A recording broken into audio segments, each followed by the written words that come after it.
Sure.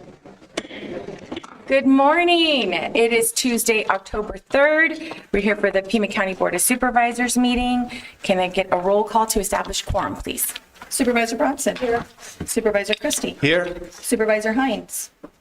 Supervisor Scott. Here. Chair Grijalva. Here. Let the record show Supervisor Hines is out. All of the board members are present. Thank you so much. We have the honor of having Juan Perez, who is our Fleet Services Auto Supervisor. Juan has worked for Fleet Services since December of 2011, and we're very thankful to have you here. Please, if you can lead us in the pledge, we'd appreciate it. Thank you.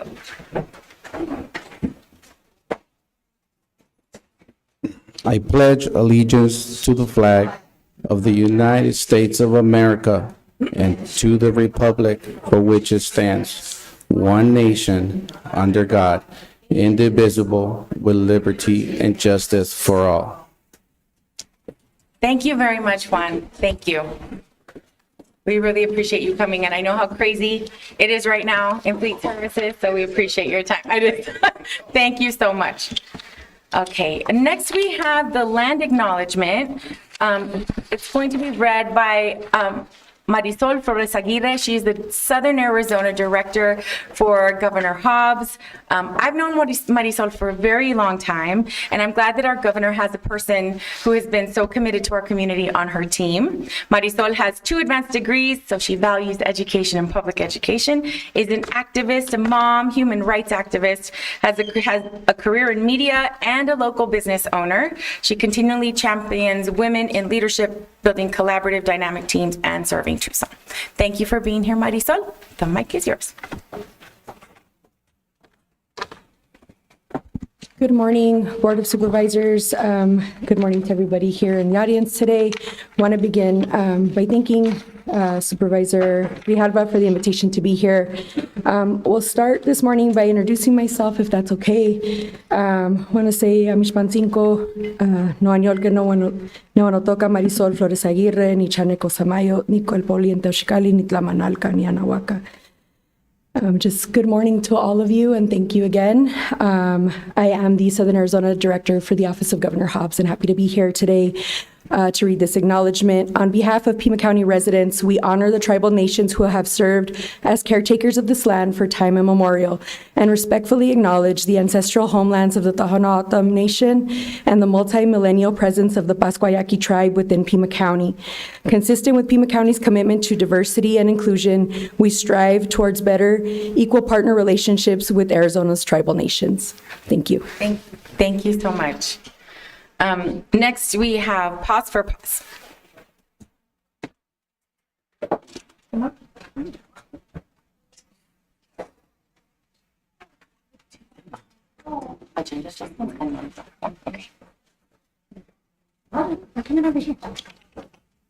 Good morning, everyone. Thank you so much for having us. My name's Kaylee. I'm the Public Information Officer at PAC.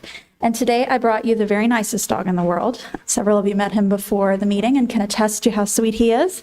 He is named Sandman, and he's actually a really great example of the variety of work that goes on at PAC. So he was picked up by our Animal Protection Services Department after he was hit by a car and brought into our clinic. He had a lot of stuff happen in the clinic. As you can see, he did end up losing that one leg, but he's all good now. He's totally healthy, and he's ready to find a home. He did spend some time in foster and did really well there too. So he's absolutely the kind of dog that will do great in a variety of homes. He has been with us over a year, so he would love to find that home today. In terms of other things, we have 450 dogs at the shelter, just like Sandman, and about 100 cats. We've seen an increase in cats as of late. We do have our Snip and Tip coming up in about 2 weeks, from October 20th to 22nd, and that is a free spay and neuter event for community cats. So if you have any cats in your neighborhood who are looking to be fixed, we would love to see them. Thank you all so much. Thank you so much for being here. Now I'll turn it over to our clerk to read off our agenda adjustments. Okay, on the regular agenda, page 4, item 17, it's the recorder item, resolution number 2023-53. This item will be heard at a time certain of 11 a.m. On page 7, item 33, it's the hearing liquor license for Unicorn Zebra Brewing Company, The applicant requests this item be withdrawn from the agenda. On the addendum, page 1, item 1, presentation proclamation for Indigenous Peoples Day, there's a correction. Instead of proclaiming, it should read recognizing. And on page 2, item 7, recorder contract with Delios. It's amendment number 1. This item will be heard at a time certain of 11 a.m. Thank you. Okay, thank you. If there aren't any objections, we'll go ahead and make those adjustments. And Vice Chair Scott, you have a point of personal privilege. I did. Thank you, Chair Grijalva. I just wanted to thank the Southern Arizona Arts Foundation and also our health department. As you know, the board authorized a partnership between the health department and the Southern Arizona Arts Foundation to further public art projects in all 5 of our districts through the Salud Arte program.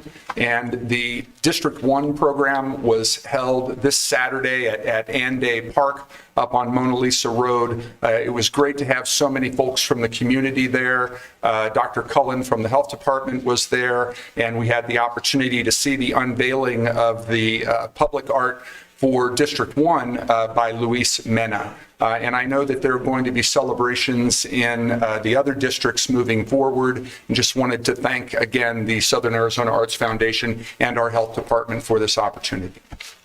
Great, thank you. Now we're going to move on to presentations and proclamations. So item 5 is a presentation and proclamation to Michelle Simon, Director of the Office of Digital Inclusion, Pima County Library System, proclaiming the week of October 2nd through the 6th to be Digital Inclusion Week in Pima County. I'll move the item. Second. Have a motion and a second. Any discussion? All in favor say aye. Aye. Opposed? Item passes 4-0. And Michelle, I see her there. She can meet me.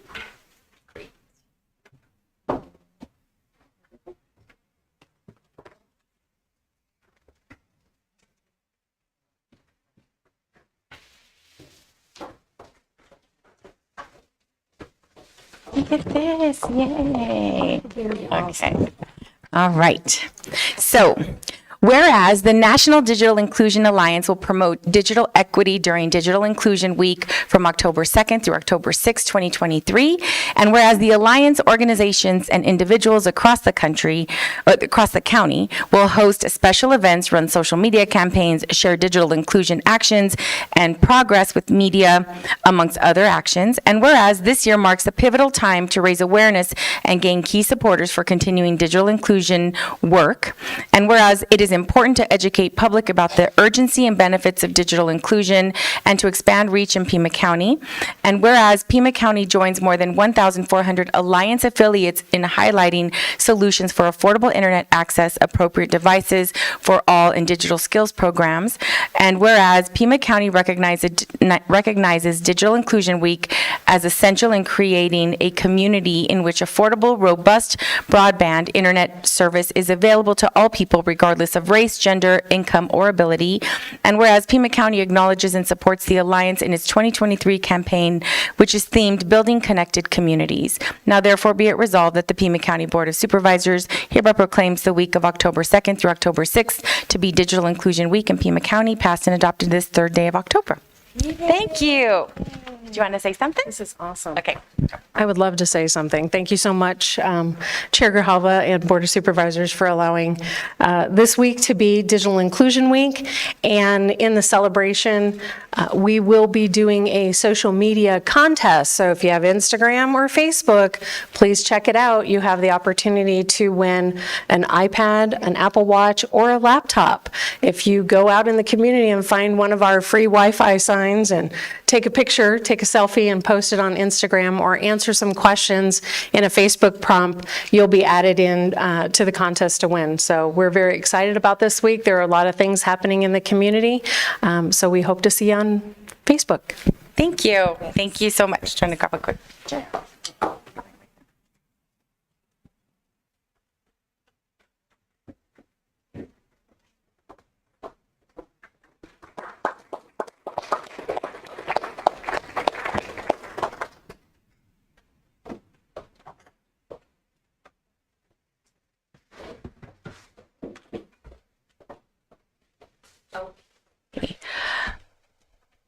Thank you, Ms. Simon. Next, we have presentation of proclamation to Chelsea Hansen, Executive Director, Kim Callender-Briggs, Board Member, Sharon Calloway, and Scott Chandler, Self-Advocates, Southern Arizona Network for Down Syndrome, proclaiming the month of October 2023 to be Down Syndrome Awareness Month. I'll go ahead and move the item. Second. A motion and a second. Any discussion? All in favor say aye. Aye. Opposed? Item passes unanimously, 4-0.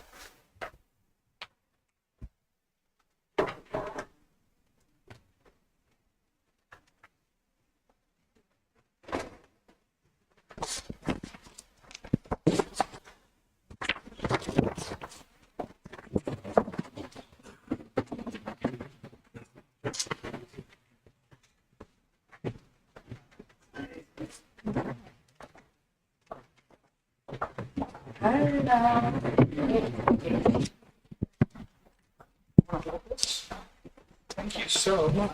Yeah. Thank you. Hello. Hello. Hey, Scott. Good to see you, bud. Thank you.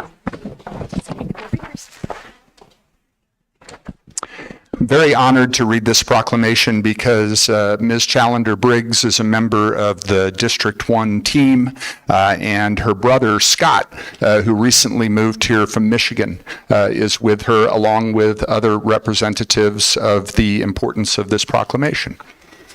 Whereas approximately 1 in every 700 children is born with Down syndrome, representing an estimated 6,000 births per year in the United States.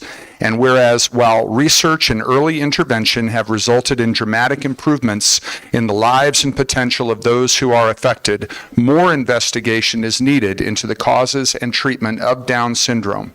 And whereas people with Down syndrome possess a wide range of abilities and are active participants in the educational, occupational, social, and recreational circles of our communities, and whereas individuals with Down syndrome should have equal opportunities to achieve the universally desired goals of self-fulfillment, pride in their achievements, inclusion in their communities, and reaching their fullest potential.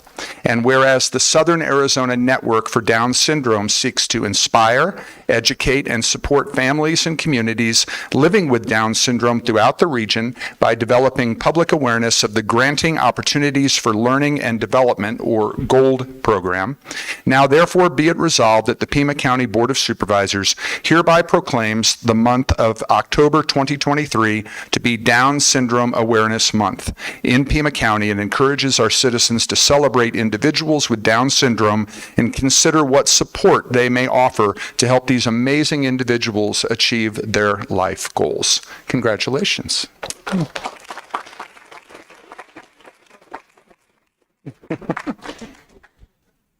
Anybody in your group want to speak? Go ahead, please.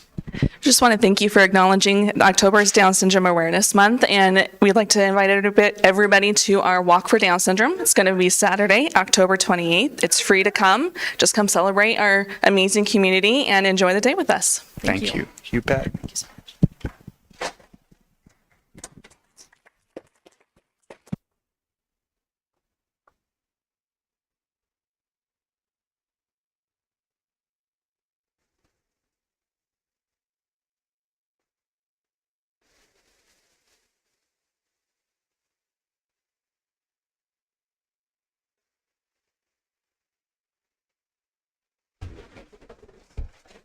Thank you so much for being here. Madam Chair, Yes. for the record, Supervisor Hines is present. Thank you. Item number 7 is presentation of proclamation to Christina Bickelman, Executive Director, and Tara Turek, Communication and Events Director, National Alliance on Mental Illness, Southern Arizona, proclaiming the week of October 1st through October 7th, 2023 to be Mental Illness Awareness Week. I'll move the item. Second. I have a motion, a second by Supervisor Scott. In discussion, all in favor say aye. Aye. Aye. Opposed? Item passes unanimously, 5-0.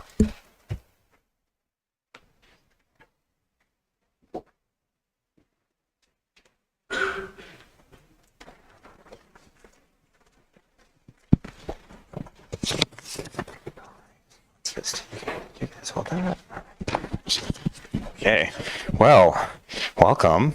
Whereas serious mental illness such as major depression, bipolar disorder, schizophrenia, obsessive compulsive disorder, severe anxiety disorders, borderline personality disorder, and post-traumatic stress disorders affect 1 in every 5 families. And whereas serious mental illness is a highly treatable illness of the brain, posing the same concern as cancer, heart disease, diabetes, and other illnesses, and whereas scientific research is working vigorously toward breakthroughs in the understanding of mental illness, resulting in more effective treatments to allow people to reclaim full and productive lives, and whereas serious misunderstandings still exist about mental illness and society, and often wrongly imposes stigma on mental illness, and whereas every citizen and community can make a difference in helping to improve the lives of individuals and families affected by mental illness. Now, therefore, be it resolved that the Pima County Board of Supervisors hereby proclaims the week of October 1st through 7th, 2023 to be Mental Illness Awareness Week in Pima County, with the goals of increasing public's understanding about mental illness and promoting its treatment and recovery, passed and adopted this 3rd day of October 2023.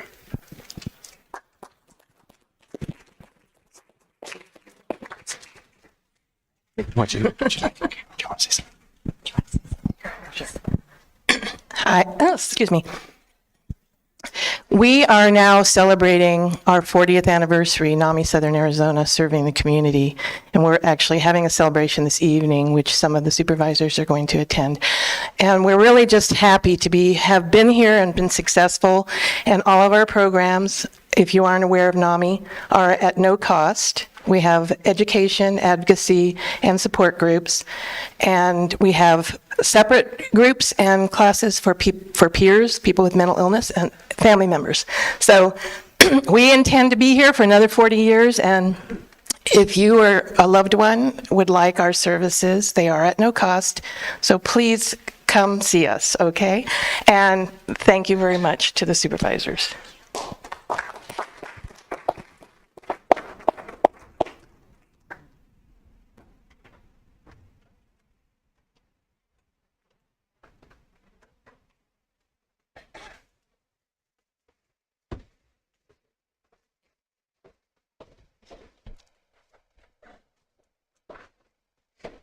Thank you. Item number 8, presentation of proclamation to Feng Yang, founder, Tucson Chinese Chorizo Project and Festival, proclaiming the month of October 2023 to be Chinese Chorizo Month. I'll move the item. Second. Have a motion, a second. All in favor say aye. Aye. Opposed? I abstain. Item passes 4-0 with one, well, 4-0 with one abstention. All right. Thank you.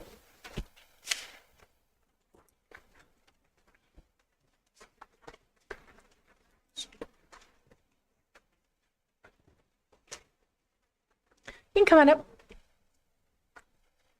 Anyone who's here for the proclamation is welcome to join you.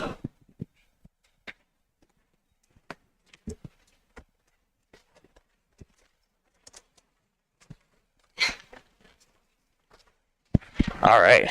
Okay. So, whereas Chinese and Mexican immigrants in Tucson from the 1880s through the 1960s faced harsh racism and xenophobia under American legislation, and whereas by 1950 an estimated 114 Chinese grocery stores existed in Tucson, and whereas Tucson's Chinese grocery stores became centers for community in part because Chinese and Mexican immigrants historically helped each other thrive economically and culturally within Tucson's downtown barrios, and whereas the mutual aid practices of Chinese and Mexican immigrants helped carry these communities through the difficult times, including Great Depression, and whereas Chinese chorizo was born in Tucson's Chinese grocery stores as a result of Chinese and Mexican solidarity, and whereas over time, Chinese chorizo became a lost food of the Tucson community, and whereas Chinese chorizo has been revived by the Chinese Chorizo Project and includes the annual Tucson Chinese Chorizo Festival during the month of October, now, therefore, be it resolved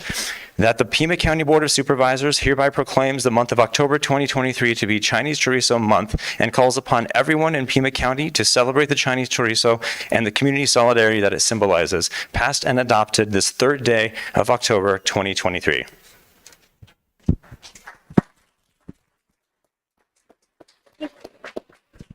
Thank you so much for having me here today. We are celebrating the Chinese chorizo, a lost food from Tucson's history, and it celebrates all of us and all of us coming together and celebrating over food and building a community that we all want to thrive in. And so I invite you all to join us this month at the Tucson Chinese Chorizo Festival. Our schedule is running now until the end of the month, and there's many various cultural events happening, and I hope I can see you all there, and I hope you can try this Chinese chorizo that we've built with today's modern chefs and community. And like the story of the original Chinese chorizo, we've built it all through the community. So we're keeping this history alive and making Tucson special as it always has been. Thank you so much.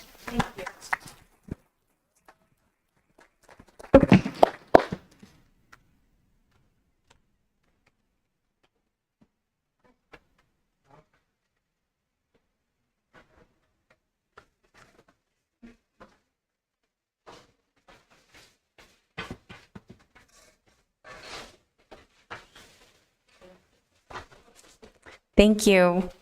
On addendum, item 1 is a presentation of proclamation to Gabriela Casares Kelly, Pima County Recorder, and a member of the Tohono O'odham Nation, recognizing the day of Monday, October 9, 2023, to be Indigenous Peoples Day. I'll move that item.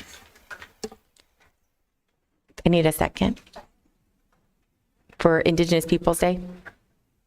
Could someone second? Oh, I'm sorry. That's second. okay. Thank you. I'm like, I have a motion, a second. All in favor say aye. Aye. Opposed? Opposed?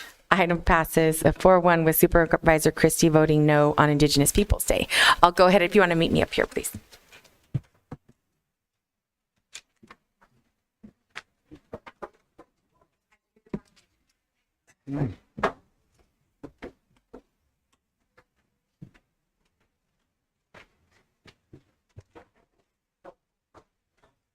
Would you like to hold it? Thank you. Okay. Thank you. Whereas Indigenous people of the lands that later would become known as Americas have lived in these areas since time immemorial, and whereas Pima County has for millennia been homeland to Indigenous people, including the Tohono O'odham Nation and Pasquayaqui tribes, whose contributions have been crucial to the evolution of the rich and diverse cultural history of our region, and whereas Arizona is home to 22 sovereign Native American tribes, most of which are established before Arizona attained statehood in 1912, and whose jurisdictions cover 27% of the state's land, and whereas Pima County acknowledges that the progress of our nation, as we know it today, would not have been possible without the many technological, scientific, agricultural, philosophical, spiritual, and cultural resources and achievements of Indigenous people. And whereas Pima County is committed to implementing policies and practices that address the barriers to the equitable participation of Indigenous people and other communities in all areas of society and improve their opportunities to prosper and thrive. And whereas the idea of an Indigenous Peoples Day was first proposed in 1977 by a delegation of Native nations to the United Nations-sponsored International Conference on Discrimination Against Indigenous Populations in the Americas, and whereas in 1990, representatives from 120 Indigenous nations at the First Continental Conference on 500 Years of Indian Resistance unanimously passed a resolution to transform Columbus Day into a day to promote continental unity and recognize a more accurate historical reality, a position that Pima County adopted in 2015. Now therefore be it resolved that the Pima County Board of Supervisors hereby recognizes Monday, October 9, 2023 to be Indigenous Peoples Day and encourages all Pima County residents to reflect upon the ongoing struggles of Indigenous people to gain greater recognition of their vital and lasting contributions to our cities and towns, our country, our state, and our nation. Passed and adopted this 3rd day of October 2023. Thank you.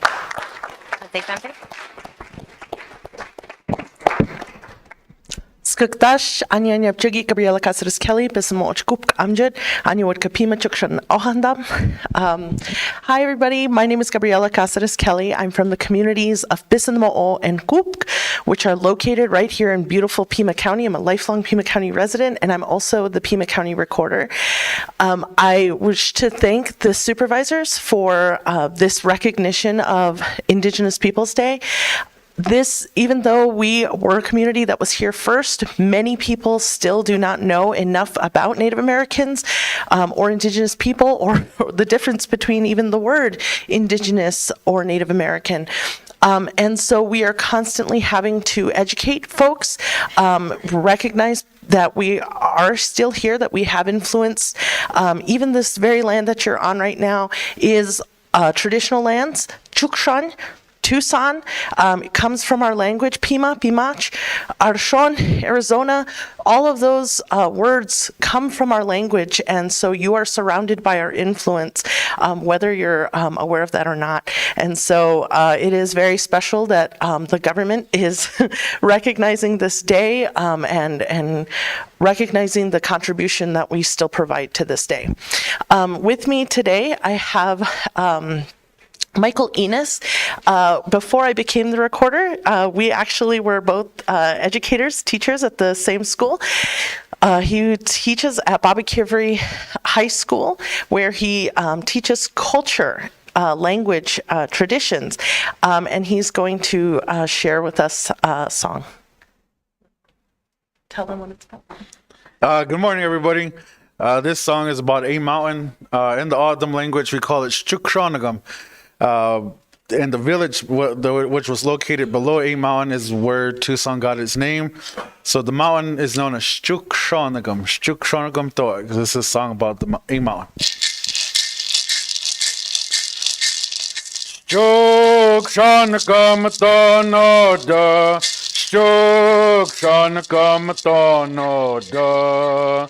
Wucho ari akima shuta kachim saping ta kamanya searing tonorik shuk shan kam tonoda wucho ari akima shuta kachim Saping ta kamanya searing tonorik Chuk shon kam tonoda Wucho ari akima shuta kachim Saping ta kamanya searing tonorik Chuk shon kam tonoda Wucho ari akima shuta kachim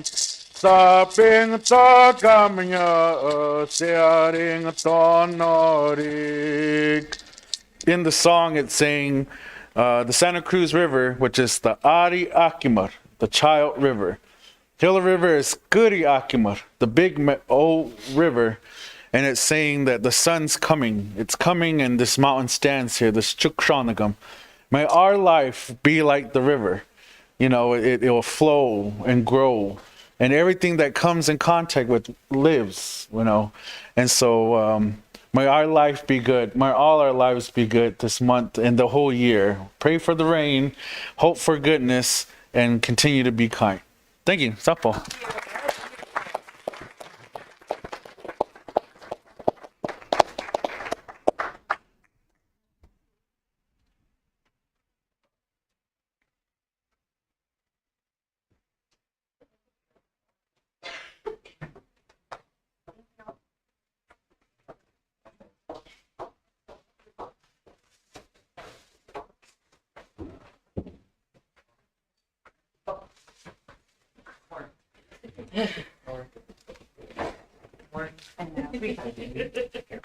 Good morning.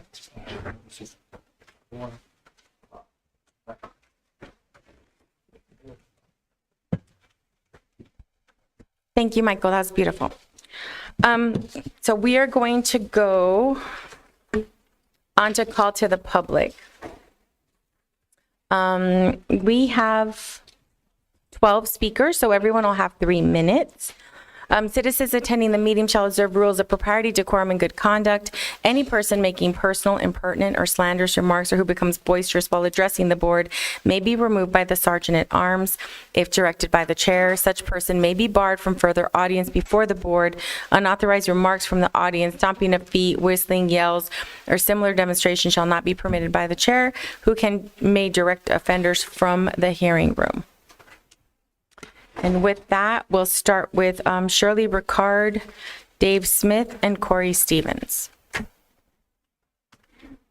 And you're welcome to come sit in the front row after I call you. Oh, sure. Okay, so I'm sorry, it's to be Shirley Ricard, Corey Stevens, and Sharon Green. Good morning, Board. Comrade Grijalva. The monies just seem to magically and limitlessly appear, which you all choose to continually provide for the greedy illegals who are storming our borders, those who descend upon Tucson in hordes and droves. Not one additional dime, however, for the homeless, the veterans who proudly served our country in foreign wars and domestic service. Many of them suffer greatly from PTSD and addictions, for which there would be plenty of funds to treat if you funneled even a small portion of those funds their way. Can any of you say, air quotes, accountability? Twin 18-year-old orphan students who lost their mother to cancer nearly 2 years ago are now forced to subsist on, wait for it, $14 a month each in food stamps. Yes, you heard me right, $14 a month. It doesn't go too far in feeding a hungry 18-year-old, wouldn't you agree?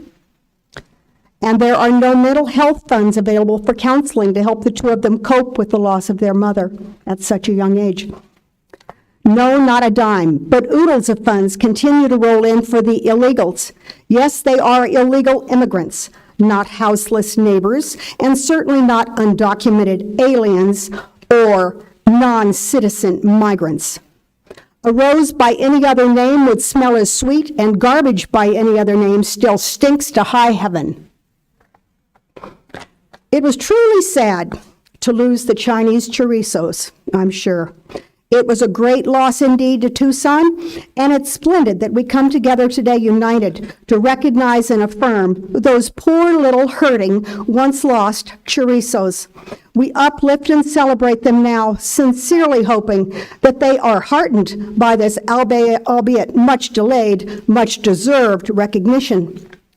To those of you whose sausage is your life, let this proclamation in no way diminish the solemnity and importance for which we have similarly bestowed proclamations upon those persons whom we've loved and lost. Our immediate family members, relatives, deceased friends and co-workers, honored and retiring servants who have toiled in service to our community. Certainly those little chorizos are no less dear to our hearts. One wonders, however, how will we choose on which wall of theirs to hang this prestigious plaque? Just asking. Corey Stevens. Good morning, Board. I've spent a considerable amount of time speaking with the concerned citizens of Pima County. They're concerned about the crime, the homeless encampments, and the rampant and open drug use on our streets. And more importantly, they are appalled and disgusted at the reckless spending of taxpayer dollars by this board. Here we are today, $7.5 million more for the illegals. A mere fraction of what you have spent on illegals could have ended the homeless crisis and cleaned up all the encampments in Tucson. You could get drug and mental health treatment for all those on the streets who are in dire need of treatment. You could secure our border.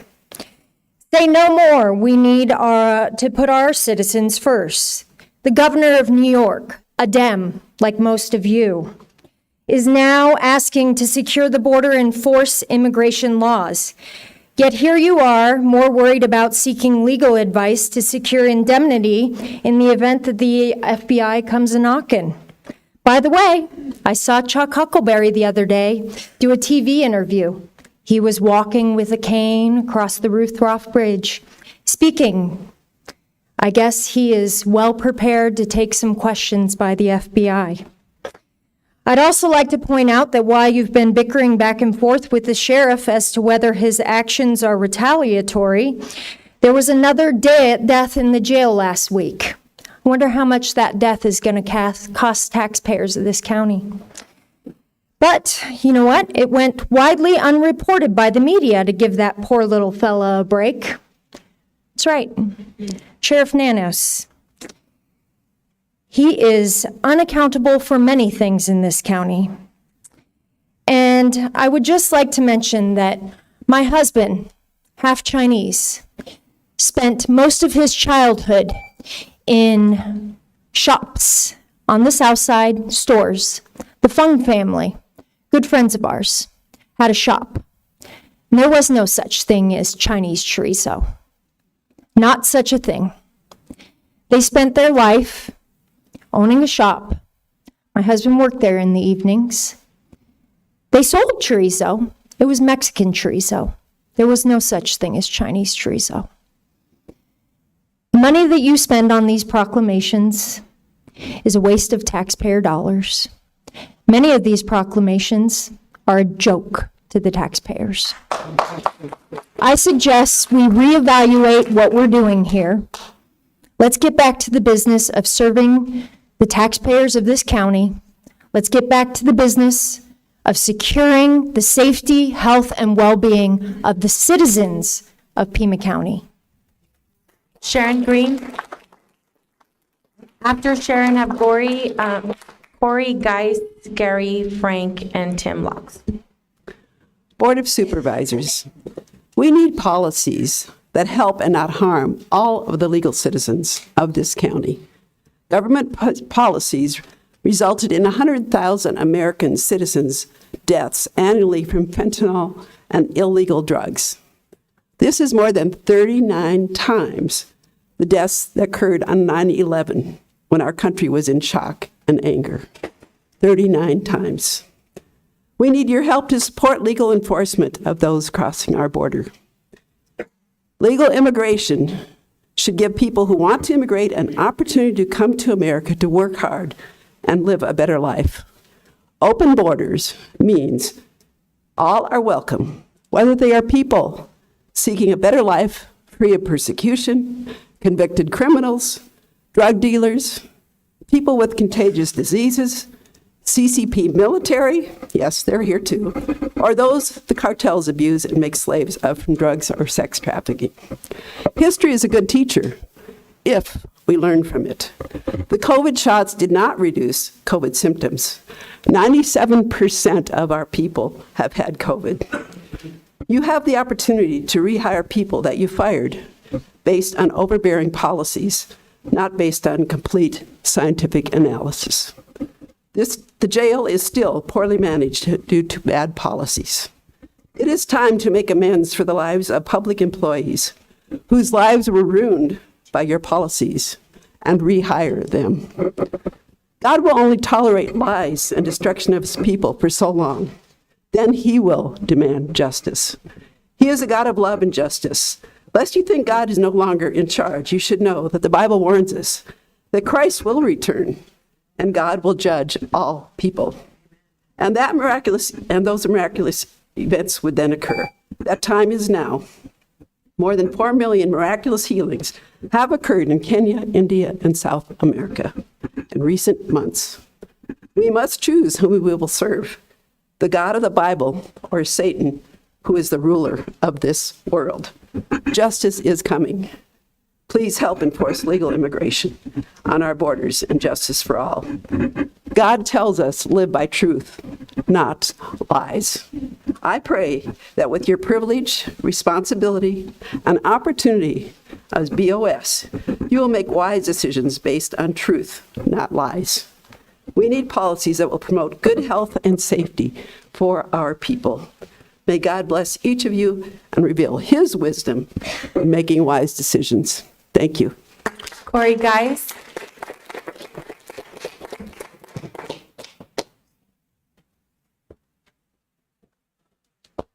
Morning, Board. Last month, I appeared here to call notice to Arizona's cumulative all-cause excess deaths during the COVID pandemic. That was more than 40,000 deaths, probably closer to 50,000 if properly accounted for.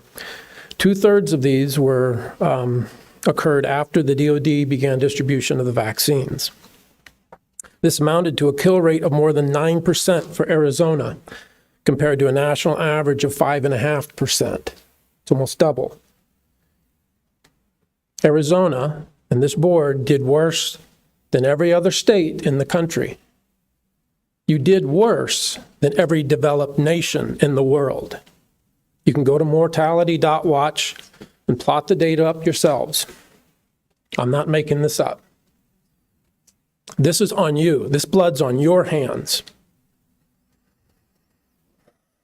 I petitioned a root cause investigation of these deaths because CDC had added the COVID shot to the childhood schedule, and our children are now being coerced by pediatricians to take the shot. A shot unnecessary for their health and indeed detrimental to it. By this late date, there is a preponderance of medical and scientific literature expounding the deadly and damaging effects of these COVID shots. For heaven's sake, even Cleveland Clinic published a study on its own staff indicating the negative efficacy of these vaccines. And yet you folks will not stop pushing these damn vaccines. When will you wake up? You're in opposition to the Cleveland Clinic.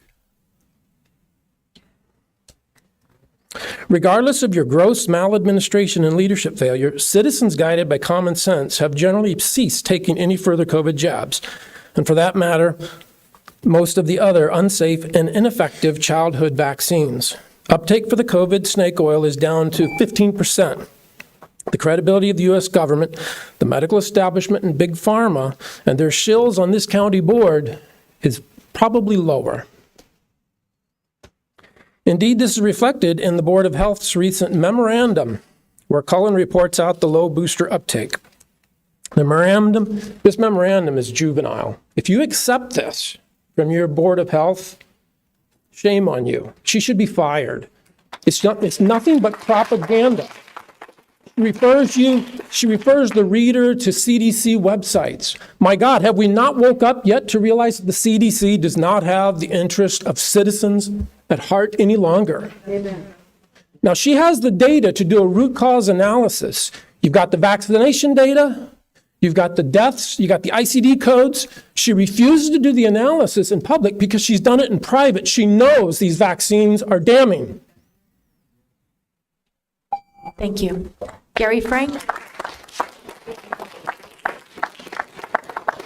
Hello, Board of Supervisors. This is my first time. Name is Gary Frank. I live here in Tucson, Precinct 177. I stand with Dave Smith and Corey. I'm up here today because I have 42 years of personal grievances against the Democrat Party, and I have 120 plus grievances against the Democrat Party for what they've done to our nation. You guys have destroyed our families, destroyed our inner cities, destroyed our schools, and you keep doing it daily. There are lots of things I hate. Hate is a very powerful and necessary thing to have, because if you don't have hate, you don't understand what you have to stand up against. The perversion in our schools have become citadels for perversion. Every time you walk into it, all you see is perversion, and we got to stop that. We got to give our kids a chance just to grow up without having to think about all these crazy things that you keep putting in their heads. They have no business thinking these things. They're children. Give them a break.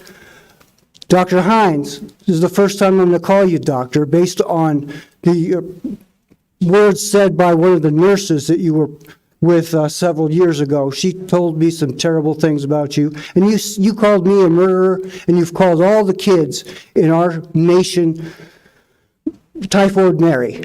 You know who Typhoid Mary was and what she did and what happened to her. She was an innocent person, and for you to call all our kids in this nation Typhoid Mary is despicable.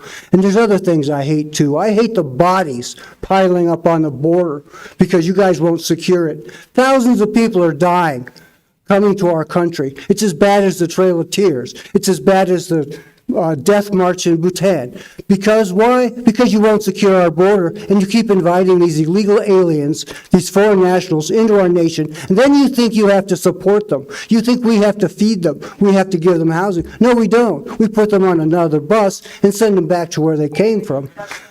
Another thing I don't like is the fact that women won't stand up for women. What's wrong with you?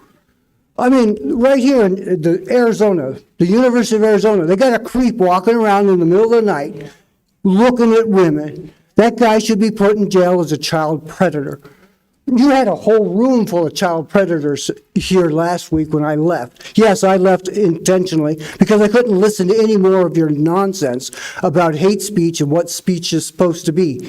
We have the right to say whatever we want to say in this nation, and you guys have no right to stop us. That's the way it works. We don't need permission to hate things. We don't need your permission to do much of anything at all. But you guys think you run our lives. You think you have control of what we think, say, and do. Well, you don't. We're free American sovereign citizens, and we don't have to listen to what you guys have to say. And your proclamations are nonsense. I appreciate, Matt, your Tim Locke, proclamation. your time's expired. After Mr. Locke, Robert Royce, Janet Newstedler, and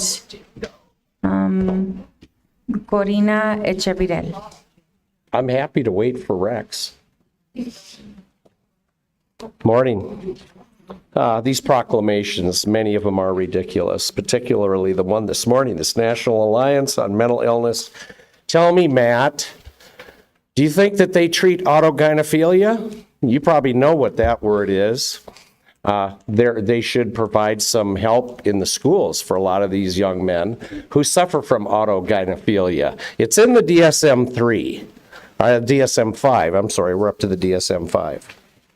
Okay, as you know, I'm a veteran. It sickens me to see all of the men and women that have served our country, and we have homeless veterans on the street. What are you going to do, Jan? Put up some signs for them? Are you going to give any money to the veterans to help them who actually put uniforms on? I did for 8 years. I'm reasonably healthy. But you know, there's a lot of people that defended the country so that people like you, Adelita and Sharon and Rex Scott and Matt Hines can act in a tyrannical fashion. Even though we don't agree with you, we stand up and fight for those freedoms. And you treat these veterans like crap. You know, you give all this money for all these people who have illegally entered our country and do nothing for the veterans. This is just absolutely a disgrace. Cut the crap. Robert Royce.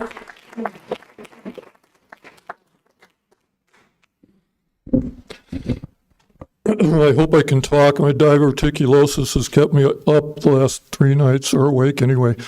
I was pretty surprised that Sheriff Nanos announced on KOLD, or told a KOLD reporter a couple of weeks ago that the security in these meetings costs $250,000 a year.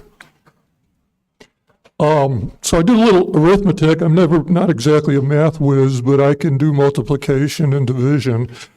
Even at 2 8-hour shifts twice a month, that's 32 hours. Times 10, that's 320, and the other 2 makes it 384 hours a year that it takes to secure these meetings in the manner that they have been.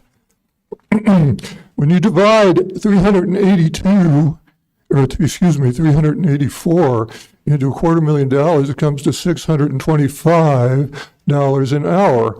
I'm sure the people who guard these meetings would be a little surprised at how much money they're making. Now, just for the record, I voted for Sheriff Napier in the last 2 elections. I watched him stand right here at least a half a dozen times, and I was impressed by his poise, lack of nervousness, and I'm from Chicago, so I don't chalk up sincerity to people unless they earned it. He looked sincere. He didn't look nervous, even though he was facing down a a majority on the other party. So I voted for him twice. So when we have a sheriff who's telling me that it costs $250,000 a year to guard these meetings, that's just not true. And it destroys his credibility, and it validates the fact that I voted for the other guy in the last 2 elections. Thank you. Thank you. Janet, you said that?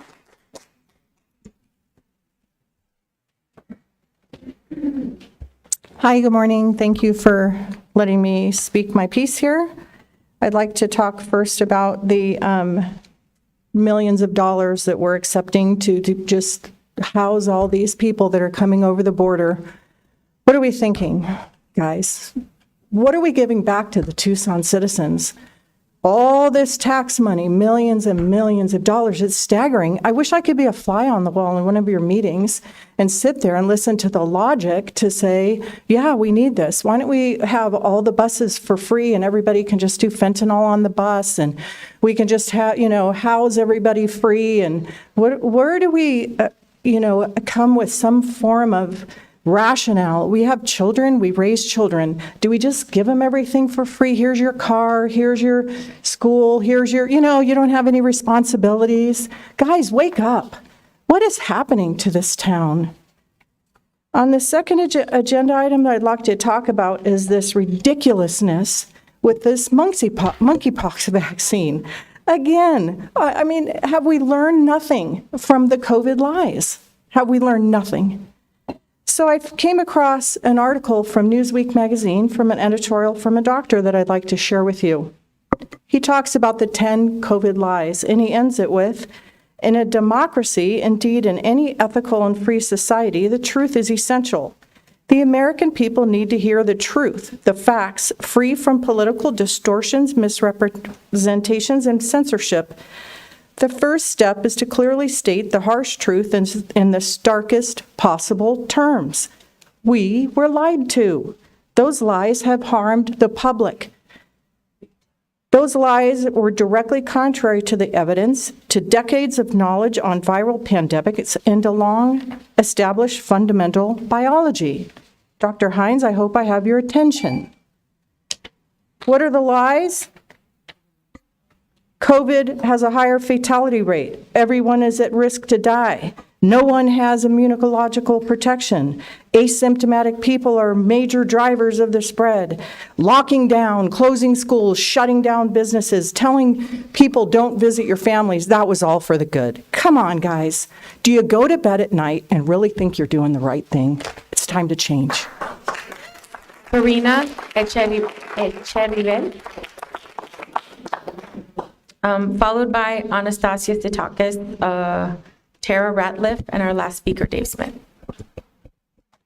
So 75% of all drugs come from the UK. I want to speak today about Ocotillo and what's happening at the residence there for decades.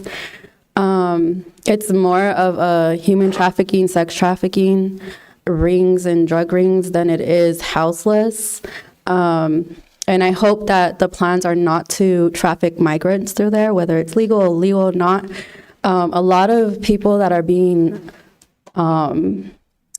sent through the borders, which are not our lands in their treaty, there should be no occupation of those borders. That is illegal. But a lot of them are children, unaccompanied, being just sent to doorsteps of whoever is not even being vetted properly, that are being vaccinated at these borders. But as far as Ocotillo, there's been so many mishandlings of the victims of the scam that has been going on for decades through different aliases. The people have been denied food and water and entry, placed in the streets in scorching hot waters, denied power, the right to visit, and legal aid. And there's a city hall tonight meeting at 5 p.m. if anybody would like to go and get more educated about what is happening here in the city and right under our noses. There's multiple houses all over the city from these same scammers that are trafficking men, women, and human trafficking and sex trafficking. So it could be next door. So if you see something, call, human trafficking, the 800 number, and report it, because there needs to be an investigation locally. Amen. Anastasia?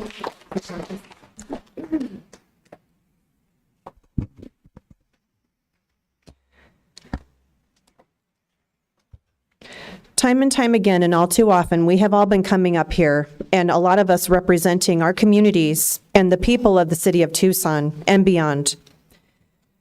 It is growing to the point of frustration, of the ignorance this Board of Supervisors has now placed upon our whole entire county in relation to what they are doing to hurt and destroy our population here.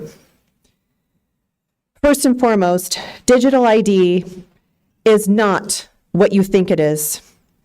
Digital and free Wi-Fi for the city of Tucson based off of a federal $30 million contract from the Biden administration should tell you everything you need to know about what they can do to weaponize this against the people of Tucson. I, for one, will not be using my phone in the city of Tucson any longer because I do not want to have trackers of everything I do and everywhere I go and all of my phone calls, because that is happening here already. Oh, by the way, they have facial recognition at the city hall. Item numbers 20, 21, and 22. Will you please stop? Stop taking the freaking federal funds. $3 million to the Catholic Community Services. I called on you guys to do a full investigation of accountability of where these funds are going. Where are they going? How are they being spent? Enough is enough, y'all.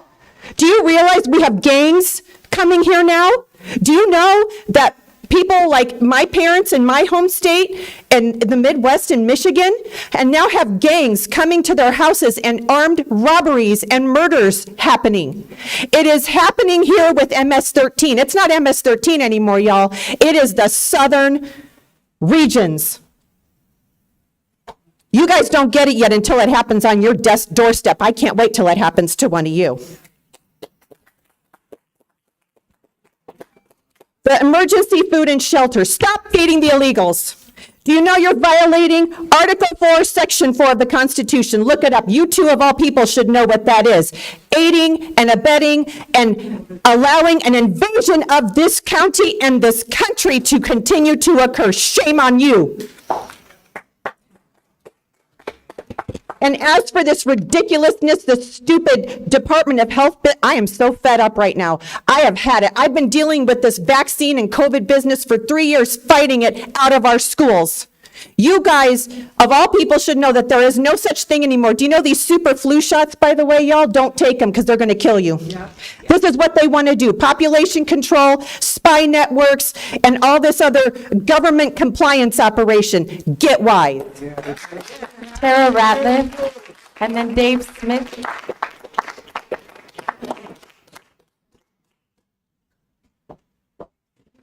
Turn on that camera for the table.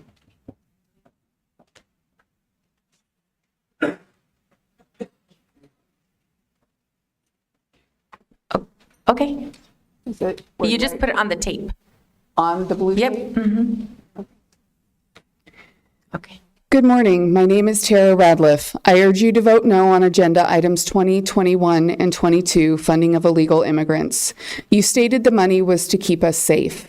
Continuing to pour money into this is only making the situation worse. Our community is at risk now more than ever.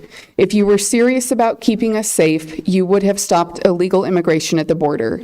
You are not solving problems, you are putting a Band-Aid on a severed finger. What kind of strings are attached to these grants? Spending money this way is not sustainable. It will overwhelm our systems with never-ending demands. It will lead us into an economic collapse. Are you purposefully overwhelming our system with massive spending, entitlements, and debt? Sounds like a play right out of the Cloward-Piven strategy. Coincidence?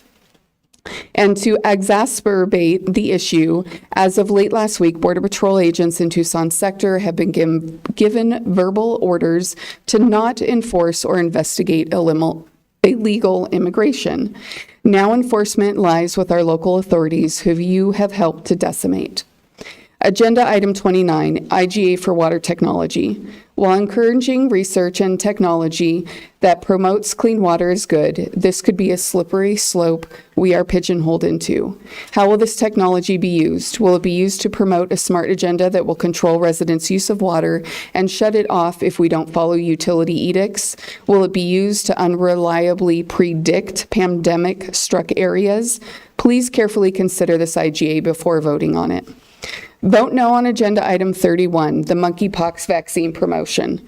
Per the Arizona Department of State Health Services website, there have only been 10 cases of monkeypox this year in the entire state of Arizona.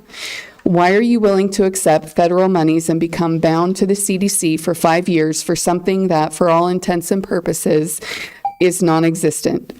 This past year, the CDC has had to walk back a lot of their claims regarding COVID and the COVID shot. How can you now trust what they claim? We do not need to be manipulated by and be beholden to the CDC again. I urge you to step back and assess each one of these issues with a critical eye and with a problem-solving lens on. Instead of never-ending funding to food, house, care, and transport illegals, use the money to solve the problem. Stop illegal immigration at the border.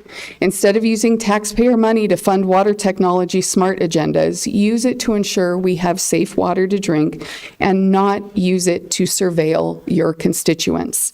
Instead of accepting government funds and a leash controlled by the CDC, act with discernment and deny the acceptance of this money. Thank you. Thank you, Dave Smith. And followed by Melinda Sherwin, and Melinda will be our last speaker. Yes, Chairman, my name is Dave Smith. I'd like to thank you guys for your referring the Sheriff's Department issues for an outside investigation. I think that's a critical component of reestablishing the honor and the integrity of the Sheriff's Department. But I want to just say again, driving here this morning as we pass through the homeless encampments and we see all these things deteriorating around us, I keep talking to you about quality of life. Our quality of life is an essential element. It's going to be coming up next year in the election that people are going to have a chance over the next few months to see our crime rate increase, the roads deteriorate, the homeless encampments grow, and the airport full of illegal aliens being transported on our dollar.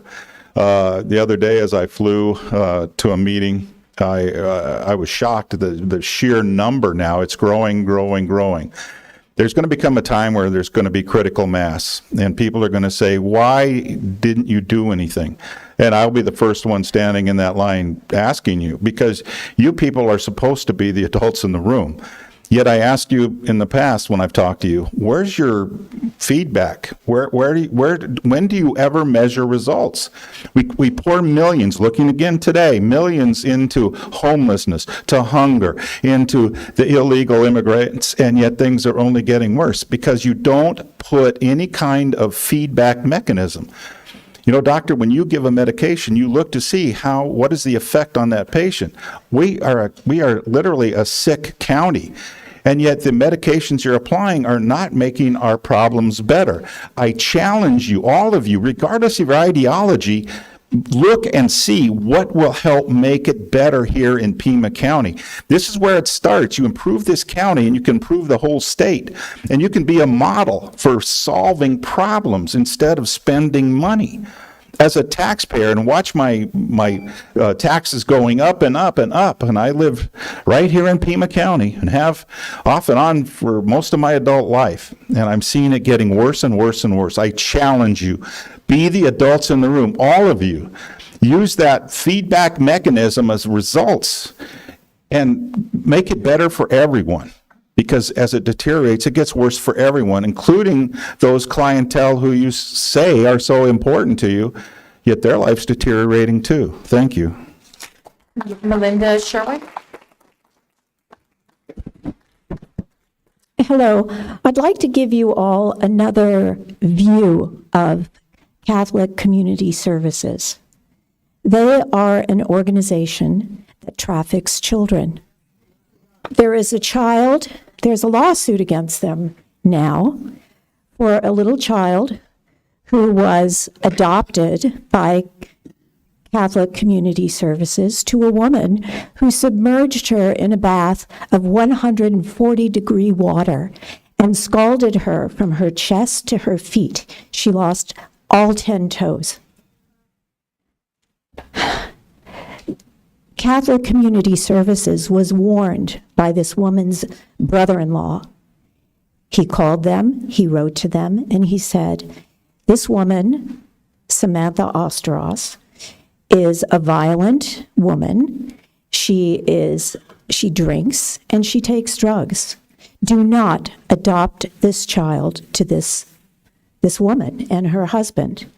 But they ignored it out of expediency because DCS and Catholic Community Services place children in extremely deadly and dangerous situations.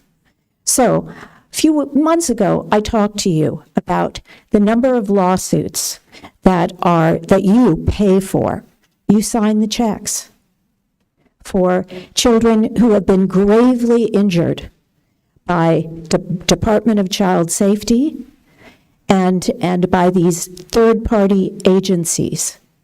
There are 460 agencies attached to DCS, and Catholic Community Services is one of them. Now, as we're going on through this case of this little girl whose family I advocated for, they're trying to get out of the case. They want immunity for what they have done to this child. Catholic Community Services, DCS. There are a number of other agencies, the Blake Foundation, who wrote reports about her that were false and horrendously false, causing the mother to lose, who never harmed a hair on her daughter's head, to lose her forever. So I still want to know, I've been so busy with cases of DCS seizing children, I have not had time to do my records request for the amount of money that you're paying out to victims of DCS and in the aggregate. Thank you. Thank you. So I'm going to go ahead. That was our last speaker, so I'm going to go ahead and close the call to the audience and ask my colleagues if they wish to ask staff to review a matter, ask that a matter be put on a future agenda, or address a criticism. Okay. Seeing none, we're going to go ahead and move into executive session. Executive session is item on the addendum, item number 2. I'll go ahead and move to go into exec. So moved. Okay, so I moved in. Can you second? And Supervisor Scott seconds. Any discussion? All in favor say aye. Aye. Opposed? Item passes unanimously. We'll come back as soon as we're done.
Okay, thank you for your patience. We're back in session.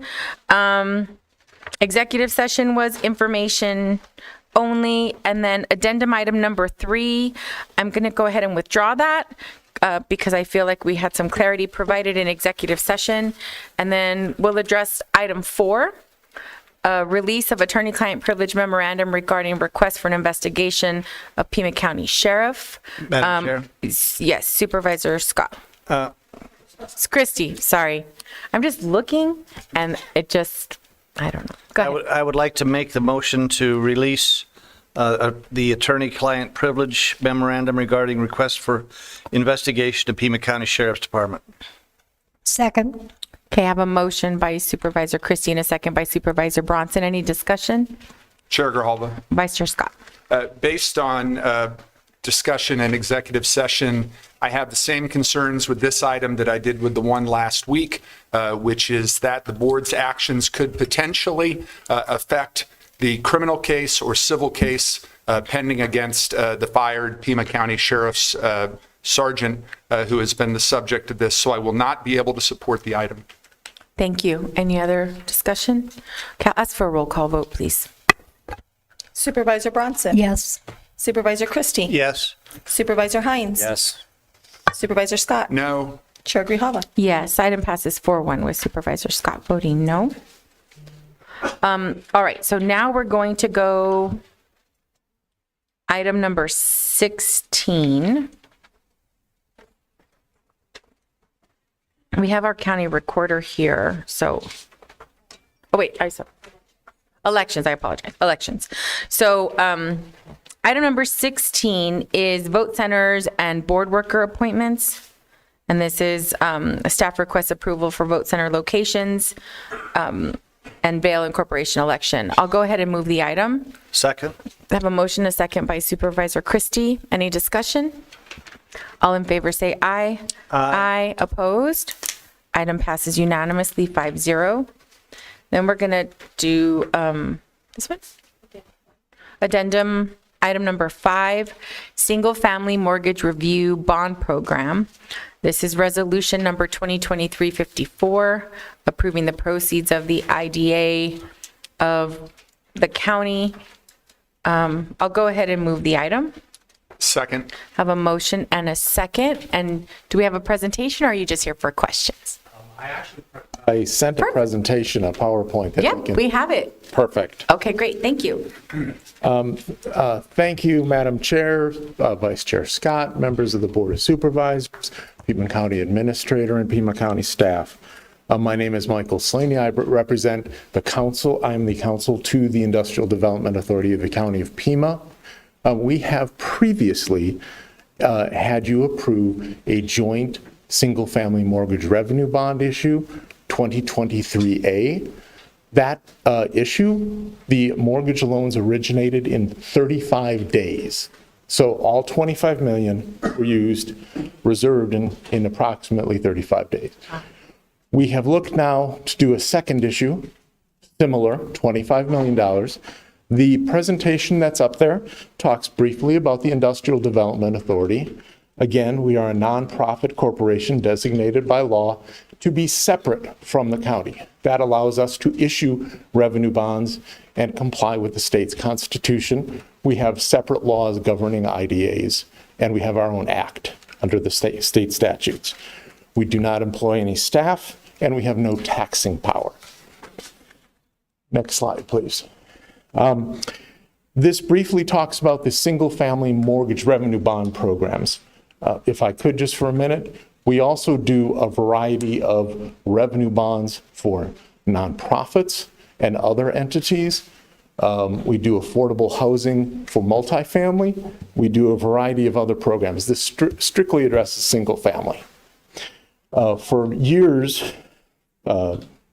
we entered into a number of tax-exempt single-family mortgage revenue bonds. Unfortunately, the market changed. As people know, after 2008, then the interest rates changed and decreased the differential between tax-exempt and taxable rates, which made the desirability of doing the bonds less effective for a mortgage rate that would be a reduction from what's publicly available. So this has now changed. It's began this year with what's called an inverted yield curve, and means you actually get more money for a shorter term bond than a longer term bond. That means the differential between taxable and tax exempt rates are greater, and we can make that available to first-time home buyers, and that's what revenue bonds do. We also do mortgage credit certificates. These are taxpayer advantaged programs that make available money to the home buyers if they buy it through the program. Both of these programs can only be done through housing finance authorities such as the IDA. Next slide. We also do PTHS, Pima Tucson Home Buyer Solution Program, which is a taxable program, which is why you have not seen it before, although we've talked about it in prior memos to the board. This is a daily priced product where we are, again, making mortgage loans available to Pima County home buyers with down payment assistance. This has done in excess of $1 billion since 2012.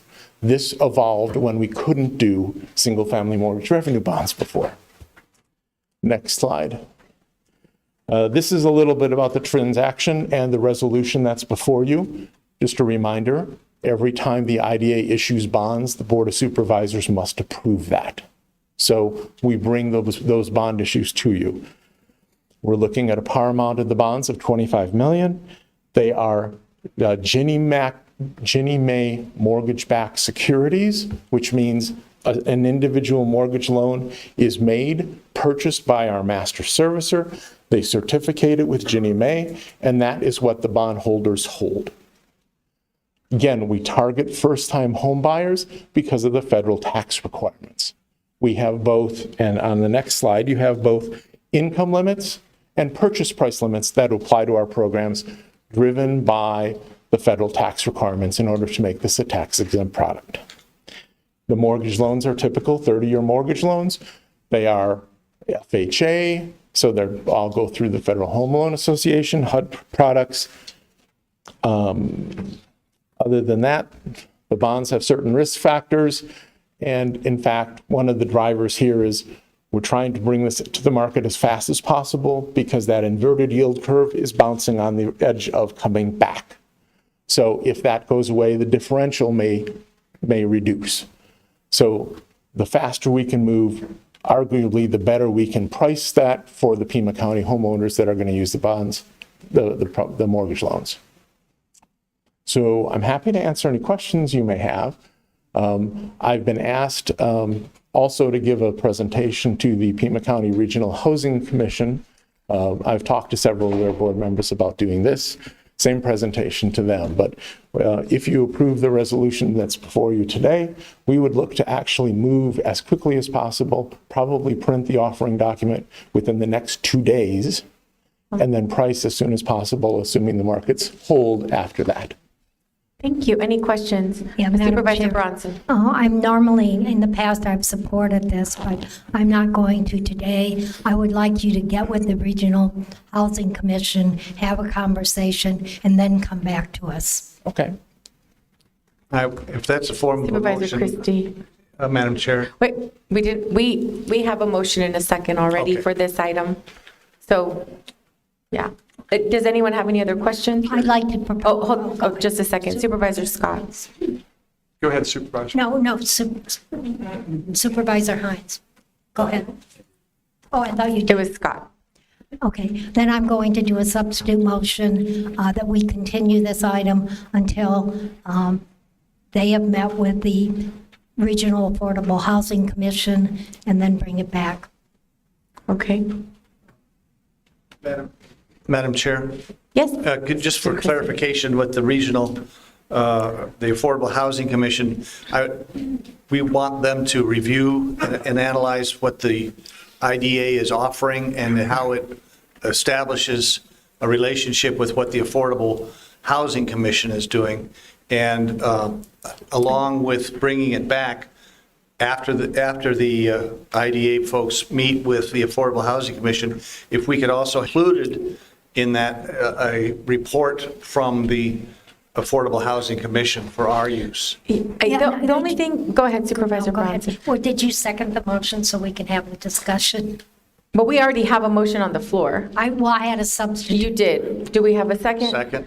Okay, we have a second by Supervisor Christie on asking for this presentation to come back. My only concern is I don't know if the presentation is going to change any of the direction here, and I'm worried about the urgency as far as the market changing and changing the circumstances. And so I would rather move forward and ensure that the presentation goes forward with the Regional Housing Commission.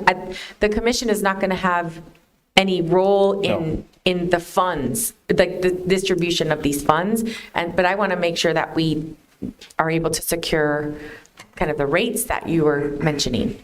So that's the concern with bringing it back, because then we're talking mid-October and circumstances could change very quickly. So I would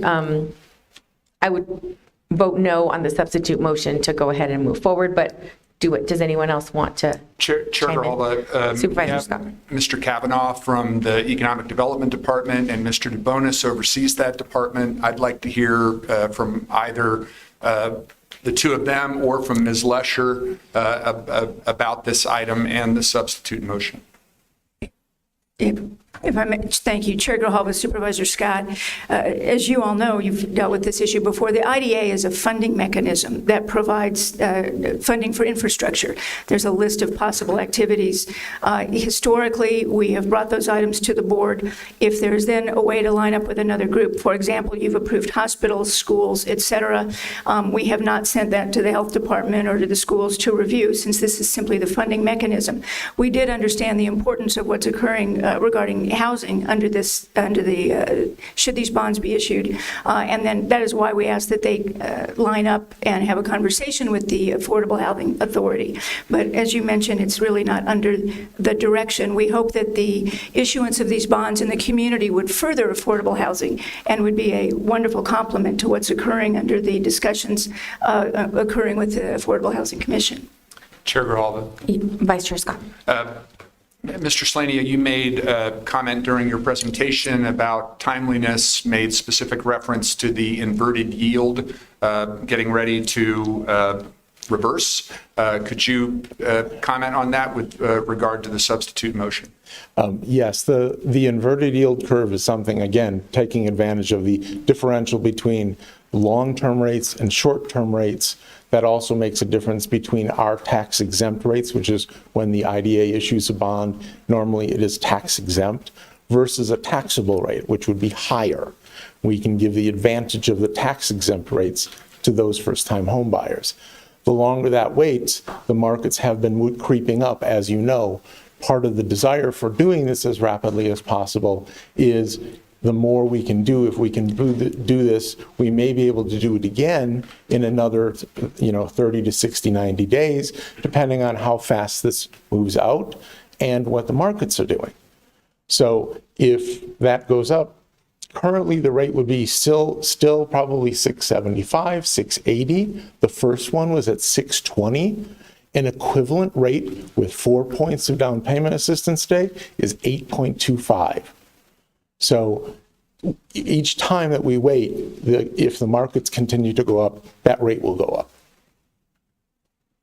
Any other questions? Madam Chair. Supervisor Christie. Just to reiterate this, my colleagues on this board move very strongly to appropriate general fund money to accommodate affordable housing in Pima County.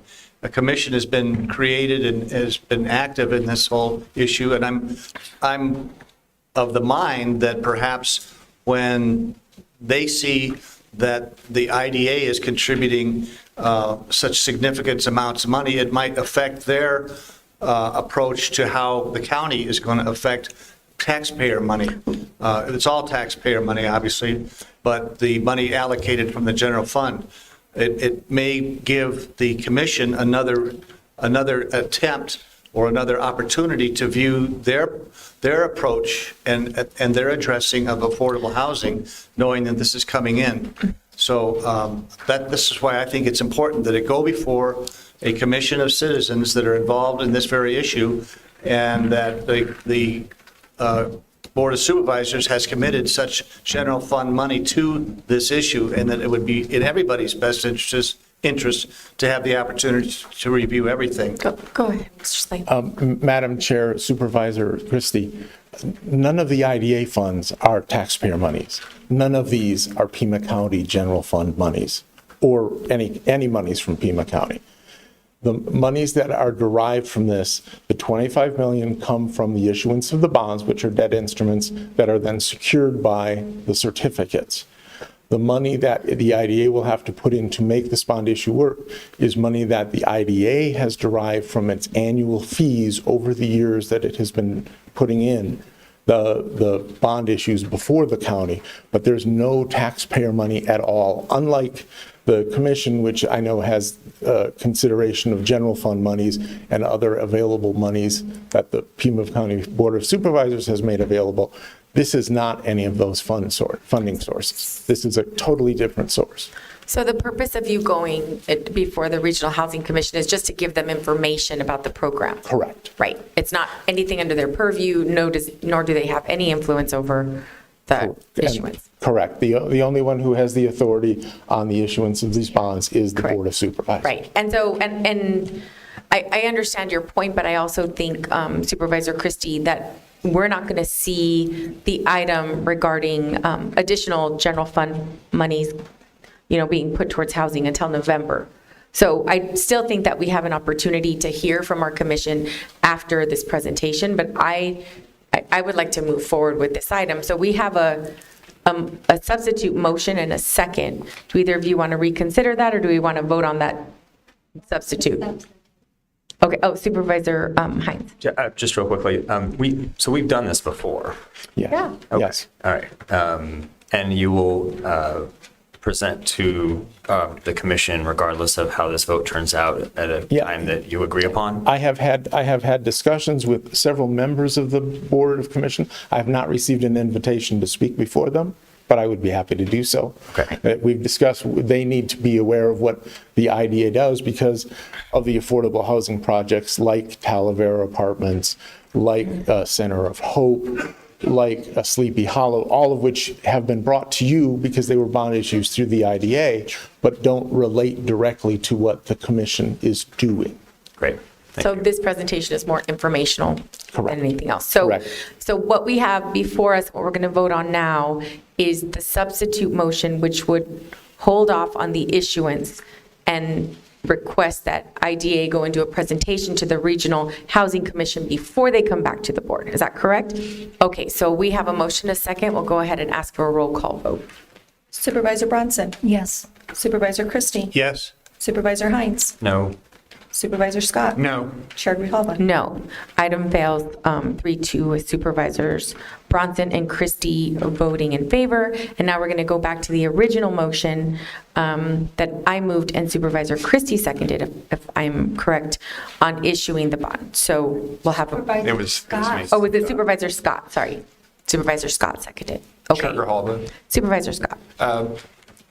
First of all, I would like Mr. Slania to follow up not just with the Regional Affordable Housing Commission. The board did get some thoughtful comments from the chair of that commission, but I would also ask Ms. Lesher to facilitate a meeting between Mr. Slania and Ms. Darland from your staff, because I think there could be some rich discussion between the two of you, which could lead to discussion with the commission on the various roles that the IDA could play in terms of the recommendations that the commission may have for us. And then I would just say this program is dealing with mortgage loans for first-time home buyers. The general fund monies that we are asking the Regional Affordable Housing Commission to make recommendations on has to do with gap financing for the construction of affordable housing. And that's what I think you were referring to, Chair Grijalva, that we will revisit later this year. Correct. Any other comments? Okay, we'll ask for a roll call vote on this item, please. Okay, this is for approval. Supervisor Bronson? No. Supervisor Christie. No. Supervisor Hines. Yes.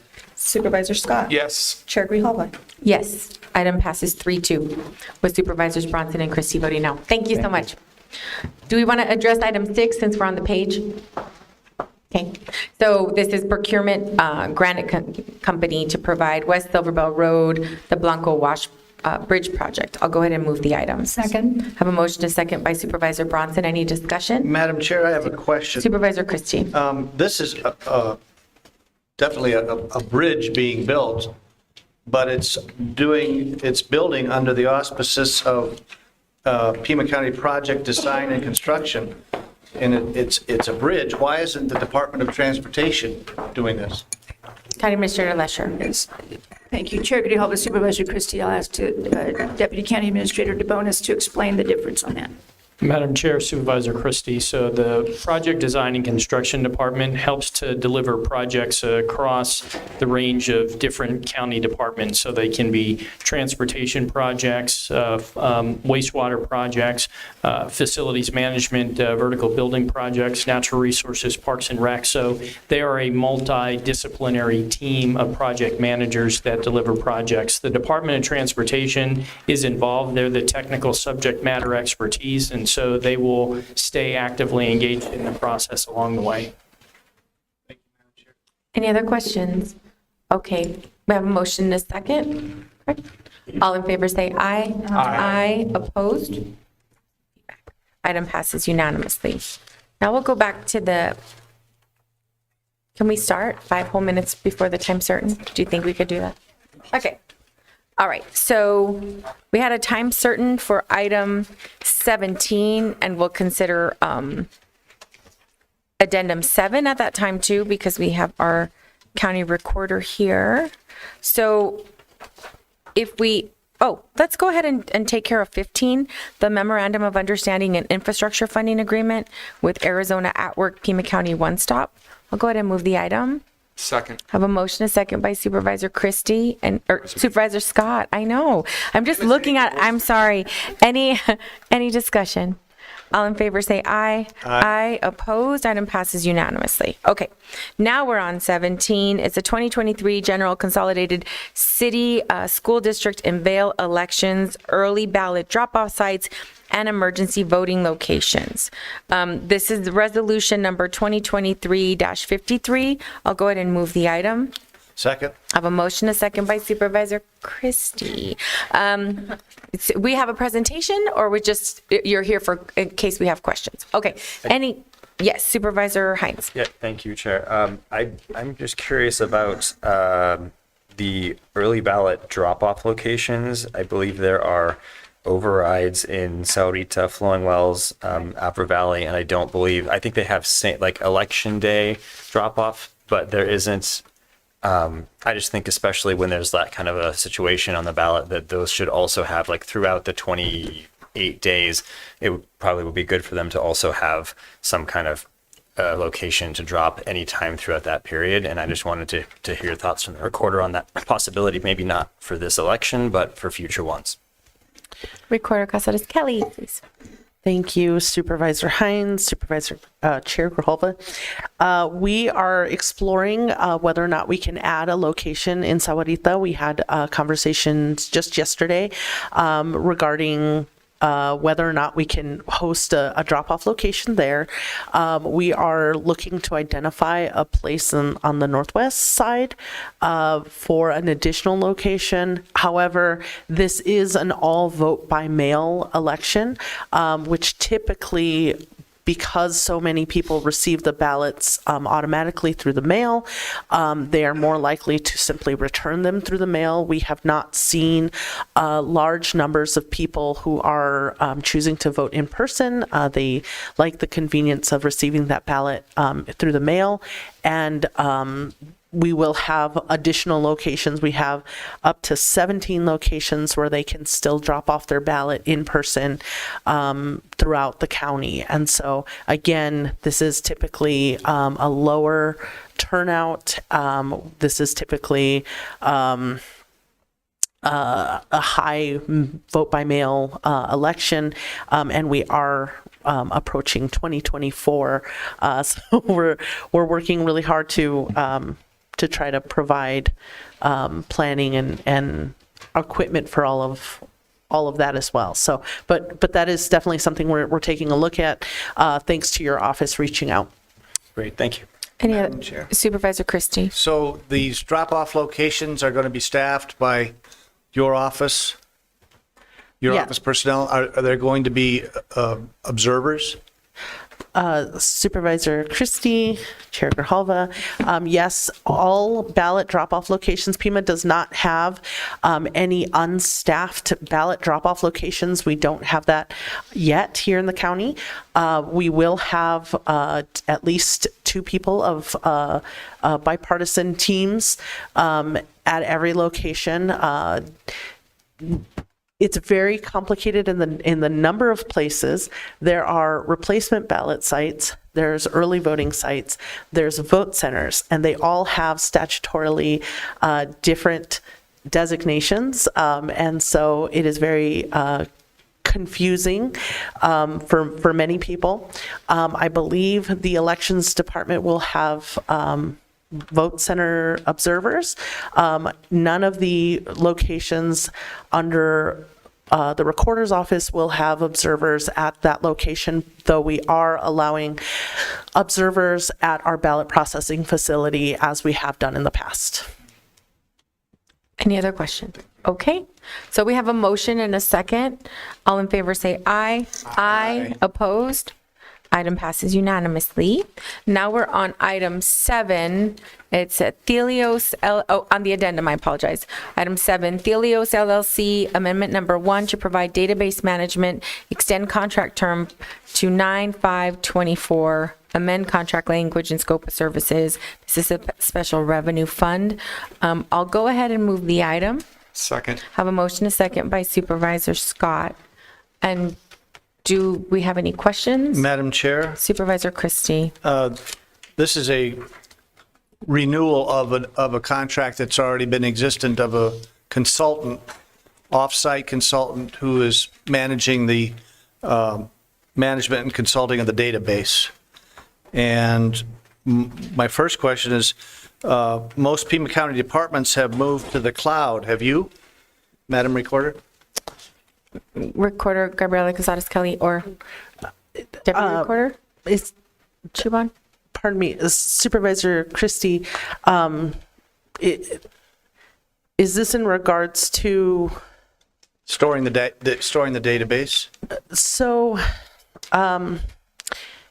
yes, on the recording side of the house, no on the voter side of the house, if that's helpful. So the voter being the elections? Yes. But on your side, you have moved to the cloud? Do you want to? Yeah, Sorry, Supervisor Christie.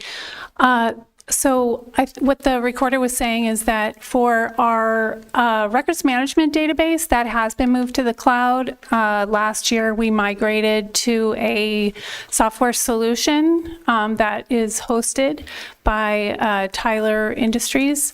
Our voter registration database is still hosted by us. So that, Madam Chair, so that the database is not in the cloud? Not the voter registration database. Now, there is a copy of the voter registration database that is hosted in the AWS cloud for the purpose of vote centers to be able to conduct their election day activities. Okay, Madam Chair, it's noted in the background that the hiring a contractor rather than a full-time employee for short duration of specialized needs, yet the item goes on to discuss that that there's going to be a successful migration from Oracle database to SQL database scheduled for 2025. But yet earlier it says short-term duration. 3 years is not a short-term duration. Supervisor Christie, Chair Grijalva, the beginning of our contract was really to ensure the successful migration of our previous recording application to our current, which was Doris to Tyler. During that time, we did need the services of the contractor. We continue to need that. Our contractor currently is creating a testing environment for the migration from Oracle to SQL. And they're doing that because we are not able to do any of that testing in the middle of elections. So as you know, we're in the middle of an election currently. We go into 3 back-to-back in 2024. And in order to maintain that, we have to have a successful testing environment so that we know that that migration will be successful. They are working about 7 to 10 hours a week. It is not enough time to employ a full-time employee in a fully specialized field, such as Oracle. And so once we get through 2024 and the successful testing environment, we will then be able to launch that migration in 2025. Madam Chair, so we'll be expecting that you'll be coming back before the board to renew this Thelios contract, even though it's not just a short term, it's extending into 25. Yes. And this is all remote, correct? Yes. And what happens if this contractor, Madam Chair, if this contractor leaves or gets sick or for whatever reason is gone from the scene? What's your plan B? Our plan B is to call our friends in the IT department of Pima County. What we found when we contracted with Thelios, who is a former employee, he actually held this position in our department. Excuse me. And what we found is that it's pretty hard to find somebody with his knowledge of our infrastructure. Some people have strength in the Oracle database management. They don't have as much strength in the hardware management. We're not in a critical position. Currently, this database administrator contractor is doing maintenance and patching. And that work is being done on a regular basis throughout the month, just a few hours a week, 7 to 10 as the recorder indicated. And if we get into a situation again where he isn't available, the IT department of Pima County was very helpful when we had a loss of service that triggered this procurement. It was an emergency procurement, and then we wrote a contract for a regular procurement. It's not, Madam Chair, it's not a very confidence-building plan B. And this, all of this is done remotely, and portions, but not all, or some designated as others. Some are in the cloud and some are not.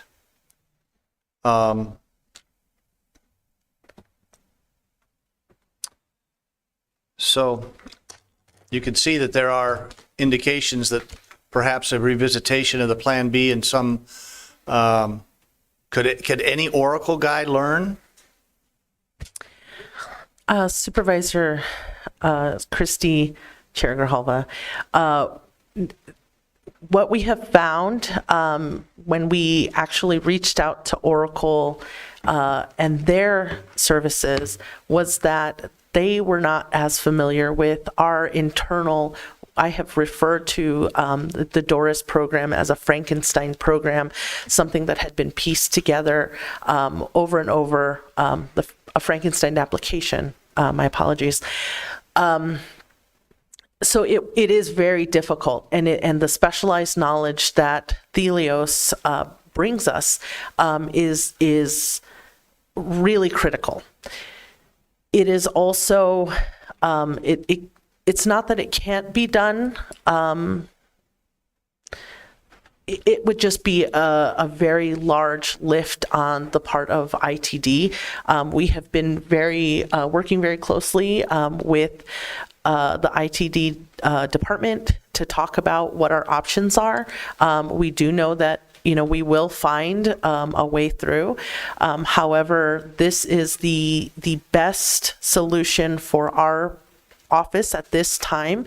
I do know that the previous recorder was also concerned with this disruption of that particular staff member leaving and what would happen to our database in their absence. Madam Chair, let me interject. Have you actually actively recruited for an Oracle specialist? We cannot recruit somebody for that many hours because it is not a full-time position. We are not offering a 40-hour week. It is not. It is not even within the market for somebody to be paid the amount that we're paying. And Madam Chair, as you pointed out, Madam Recorder, you're now looking down the throat of numerous elections back to back. The plan B is kind of shaky. You've got an opportunity where the contractor that you're asking to renew his contract could leave at any time. You're not in a position, you say, of being able to recruit an Oracle specialist.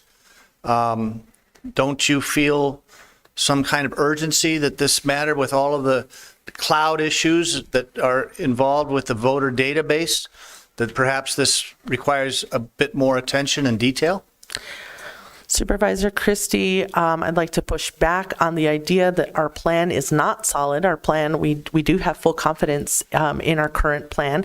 We, again, are working with ITD to keep them updated on our needs. And if we should have a situation where a contractor leaves the county, just as any other department could also experience, we do have a plan of action for reaching out to the resources available to us. However, that does not include us needing to hire someone full-time. Again, we would then have to look for a contractor. Once we are able to make the successful migration from Oracle to SQL, we would then hire somebody on to be a full-time, a half-time, an app developer and also systems administrator. It would have to be a combined position because there is not enough work for that. However, with the sysadmin position, we would be able to fulfill a full-time, and then we'd be able to develop someone in-house. Madam Chair, one last question. Thank you for your patience. I was always under the assumption that the Recorder's Office had its own IT and that could possibly be utilized, but I would also urge your office to make a presentation of what you just presented us with to the Elections Integrity Commission and to get their feedback and let them know what your position is as well. Thank you, Madam Chair. Any other questions? Chair Gerhol. Supervisor Scott. My understanding is that and Ms. Chuban referred to this, is that Mr. Prasad, who's the head of Thelios, was hired by the previous recorder 9 years ago and was the database administrator under her administration. You've made reference, Recorder Kosras-Kelly, to the fact that he has experience and knowledge with not just the Oracle-based system, but the Tyler-based system, that no new employee would be up to speed on. My further understanding is that having a regular employee would cost double the money that we're paying Thelios. He works through a secure virtual private network that is maintained by the Pima County System Administrator, so there's a lot of checks and balances for the work that he's doing.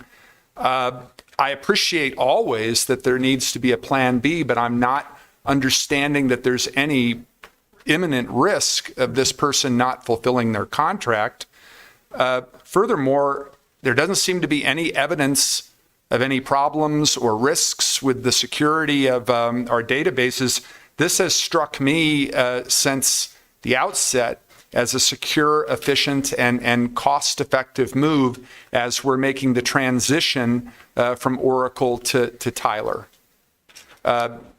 Anything related to those comments that either you or Ms. Chuban wanted to expand on? Thank you, Supervisor Scott, Chair Grijalva. We had the original contract set for $90,000 per year. We only used around $45,000 in that first year.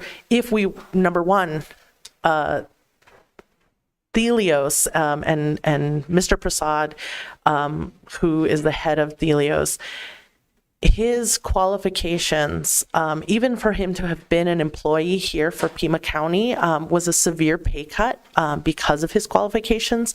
The previous administration was extremely lucky to have recruited somebody of his caliber. So that in itself is really important to recognize. For him to contract and utilize only $45,000 worth of that contract is a cost savings to the county. We would have to be thinking of hiring somebody of that caliber in over $100,000 salary, and that doesn't include benefits. So for $45,000, we maintained the security of our database and ensured the continuation of our services, and that was absolutely a benefit to taxpayers. And we have full confidence that we can continue the rest of our plan and make that successful migration, and again move towards developing someone in-house after 2025 once we have that migration solidified. Thank you, Recorder Cosworth-Kelly. Chair Grijalva, I note that Mr. Baca from ITD is here. Could you comment, please, sir, on the secure virtual private network that is monitored by our systems administrator that Thelios makes use of? Yes, Supervisor Scott, Chair Grijalva. That is standard practice for remote access to be secured via a virtual private network connection. As you've mentioned, there are multiple checks and balances that those systems are secure. It's entirely encrypted from endpoint to endpoint, and it's passing through equipment that is also ensured a certain level of security. So this is a standard practice process, and did I miss the second part of the question? I apologize. I just wanted to make sure. Okay. All right. And then just to follow up, Chair Grijalva, Recorder Cosworth-Kelly, in responding to Supervisor Christie, you mentioned that there will need to be the development of a position within your department after this transition is made. Is any further information about that that you can share at this point, or is that information that the board will get when we get closer to that point? Sure. Supervisor Scott, Chair Grijalva, thank you for the question. Yes, we are, in January of this year, we hired a ridiculously qualified IT manager who came to us from Pima County IT department. And she and I got to work. As you may know, I was overseeing the IT department for 2 years, not because I'm qualified, but because we had a hard time recruiting somebody. And so I became familiar enough to help make decisions and support the staff.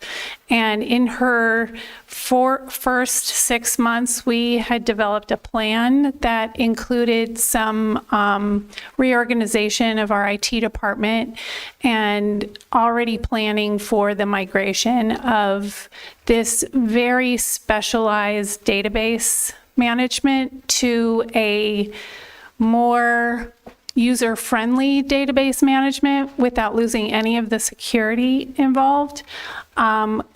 Pima County IT department is much more able to provide support to our department. If we were on a SQL database, you can find a SQL database administrator so much quicker than you could an Oracle database administrator. And a lot of those positions are also developer positions. So you'll find a database administrator who has experience with the SQL database, who can also do some application development.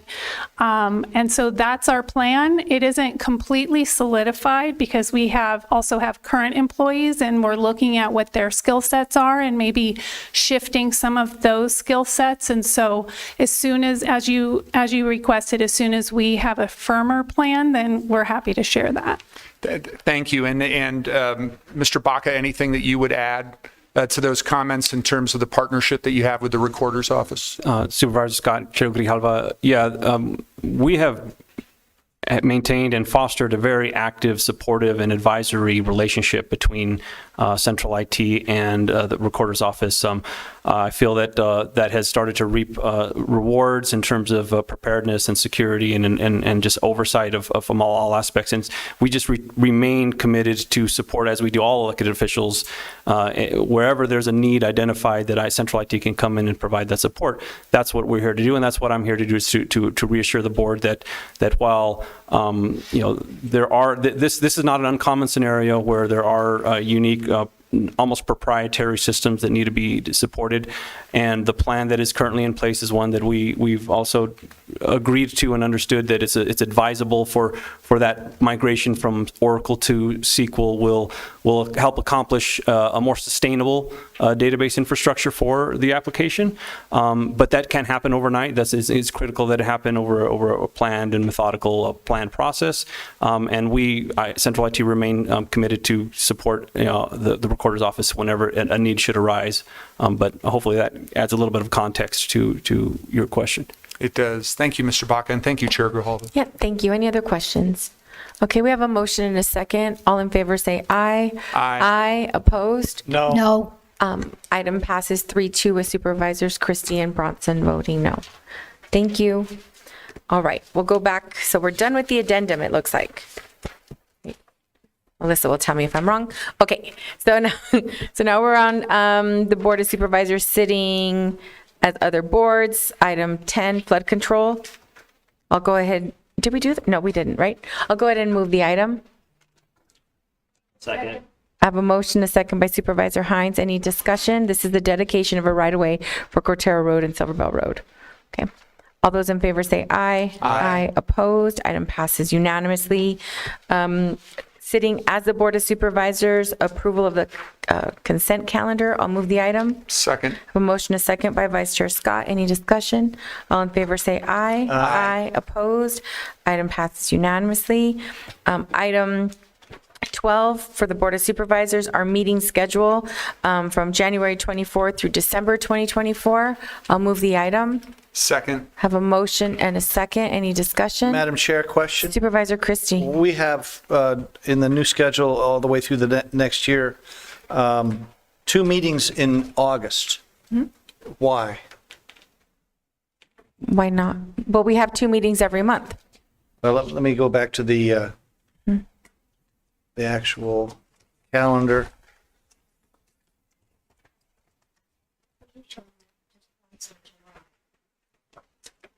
Thank you.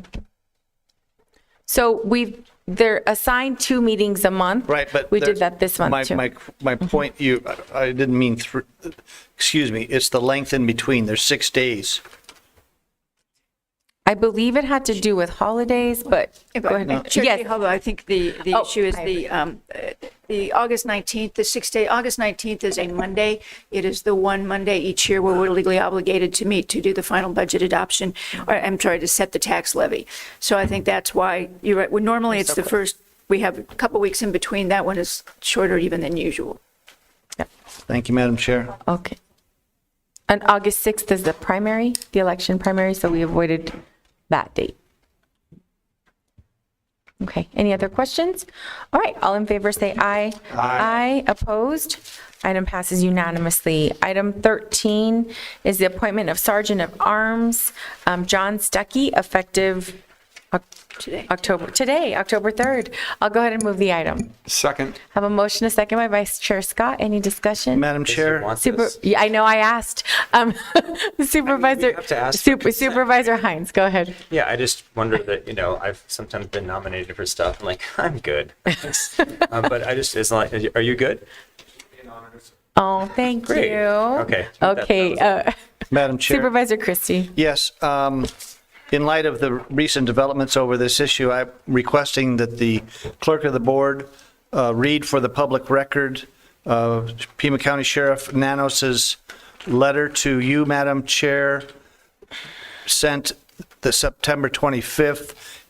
It was sent eventually it got to all of the Board of Supervisors, but as a matter of public record, could I request that the clerk of the board read that letter? I believe it is attached to the item. Is that Just right? so it is attached, and it would Okay. be very helpful if she could read that as a public record. Okay, if you don't have any, if you're willing to do that, thank you. Okay, Madam Chair Grijalva, after great discussion with County Administrator Jan Lesher, I am willing to send one commission officer to attend future board meetings. In light of budgetary constraints, allocating two at this time is just fiscally difficult. My staff and I are making every concerted effort to stay within budget, and I would like to bridge those gaps by working with this board and Ms. Lesher. Collaboration with policy makers and leaders will better serve this community, and I refuse to lose focus. When elected officials get entangled in discourse, civic progress can grind to a halt, and I do not want that for my community, and I certainly know that this is not yours or others on this board's position. It has come to my attention, however, that a certain board member has engaged with my staff assigned to board meetings to politically undermine my authority. This strains our relationship and is counterproductive for an effective government and thriving community. Please accept my apology, although it might have seemed retaliatory in nature. I will not subject my staff to engage in political theatrics. Such behavior goes against county policy and should not be tolerated by anyone of us. Therefore, I am prepared to send a commission officer to your next board meeting in hopes of mending what was once a strong relationship. Respectfully, Chris Nanos, Pima County Sheriff. Thank you, Madam Clerk. Madam Chair, I have an overarching question on this whole issue. There seems to be a situation if the sheriff has a altercation or a misunderstanding or any kind of a confrontation with this board, that he feels, as he did, that he could withdraw security here. What is our plan B if this happens again? Supervisor Christie, I'll turn it over to Mr. Lesher as well, but that's why we're appointing Mr. Stuckey as our Sergeant at Arms, so he can be in charge of the planning of that. So what historically has happened since I've been on the board, and I think predates me, are whomever was the representative and lead for that attending our meetings was going to be the Sergeant at Arms. But that's sort of where our concern lies now. Did you want to add anything, Administrator Lesher? Chair Grijalva and Supervisor Christie, when we first thought there would not be a uniformed officer in the room, we began an initial conversation with the City of Tucson to see if Tucson Police Department might be available. We didn't pursue that when the sheriff indicated that he would be providing staff. Should something happen again, I don't anticipate that occurring. We would reach out to other AZ Post certified officers within the valley. Thank you, Madam Chair. Thank you, Madam County Administrator. Okay, we have a motion and a second. All those in favor say aye. Aye. Aye. Opposed? Item passes unanimously. Thank you, Mr. Stuckey. All right, so item 14 is review and approval of process for appointment of interim Vail Town Council if voters approve incorporation. I'll go ahead and move the item. Second. Have a motion and a second. Did you want to give a little bit of information on this, Administrator Lesher, please? Thank you, Chair Grijalva. What you have before you today, we've realized that should the Vail Incorporation pass, it would be at the next meeting of the November 21st meeting of the Board of Supervisors, where the board would not only approve the canvas for the organization, but approve the boundaries, and you would be required to appoint an interim council of 7 individuals. So realizing that you would then have to make those selections at that same day, at the first meeting following that election, we have proposed a process by which the board could receive applications and consider appointments. I should, excuse me, add, pardon me, that while this board would approve and appoint an initial 7-member council, those council members would then meet and select from amongst and between the 7 the interim mayor for the community as well. Obviously, if the incorporation is not successful, there'll be no need to pursue this activity, but I believe you need to get started on at least a process and understand it to meet all the other statutory obligations should it be successful. Yes, Supervisor Christie. I'm confused on this item. Is this an action item? Is this an action item? Chair Goodell, yes, we're asking for approval of this process or any amendments you might offer so that we have a variety of time restraints and conditions to get the word out and advertise should people wish to apply. The predicament, I think, is we're going to have to start asking if people are interested in serving prior to we know the results of the election. But should, if the election is not successful, then you won't have to appoint anyone. Madam Chair, I'm concerned that by doing this at this point before the actual election, we might be characterized as guaranteeing an outcome that it's going to be approved. I'm at this point prepared to offer a substitute motion that this item be postponed and continued until after the election. That way there's no misconstruction or optics that the board has already taken it under its consideration that incorporation will be approved. Second. Okay, we have a substitute motion and second. My only concern is our next board meeting after the election is November 21st, which is the date that we're supposed to be appointing the council. It's the day you're legally required to appoint. We're legally required to appoint on that date. So if we don't set up a process by which people can put in an application, by maybe have a forum, I mean, this is just establishing that there will be a process. My concern is that we won't meet again until after, until the date we have to appoint qualified applicants, and we won't have a list or any process by which to do that. So I think that it looks worse for this board to have this like preset list of people that is going to be serving, as opposed to at least having some sort of process. And I anticipate it would be the same process that we do for any other vacancies. It's an interim. I mean, they'll figure out their own process, but we have to come up with something in order to appoint. Chair Hall, another option might be a special meeting, should the board wish to convene one after the election, but before this. But no, if we have an understanding today that we could begin to look at a process that we would make happen immediately should the board wish to have a special meeting. So what would be if we're going to do that, I think that we have to say when that special meeting is going to happen, so we can move forward right away and open up applications. Then that makes sense to me too.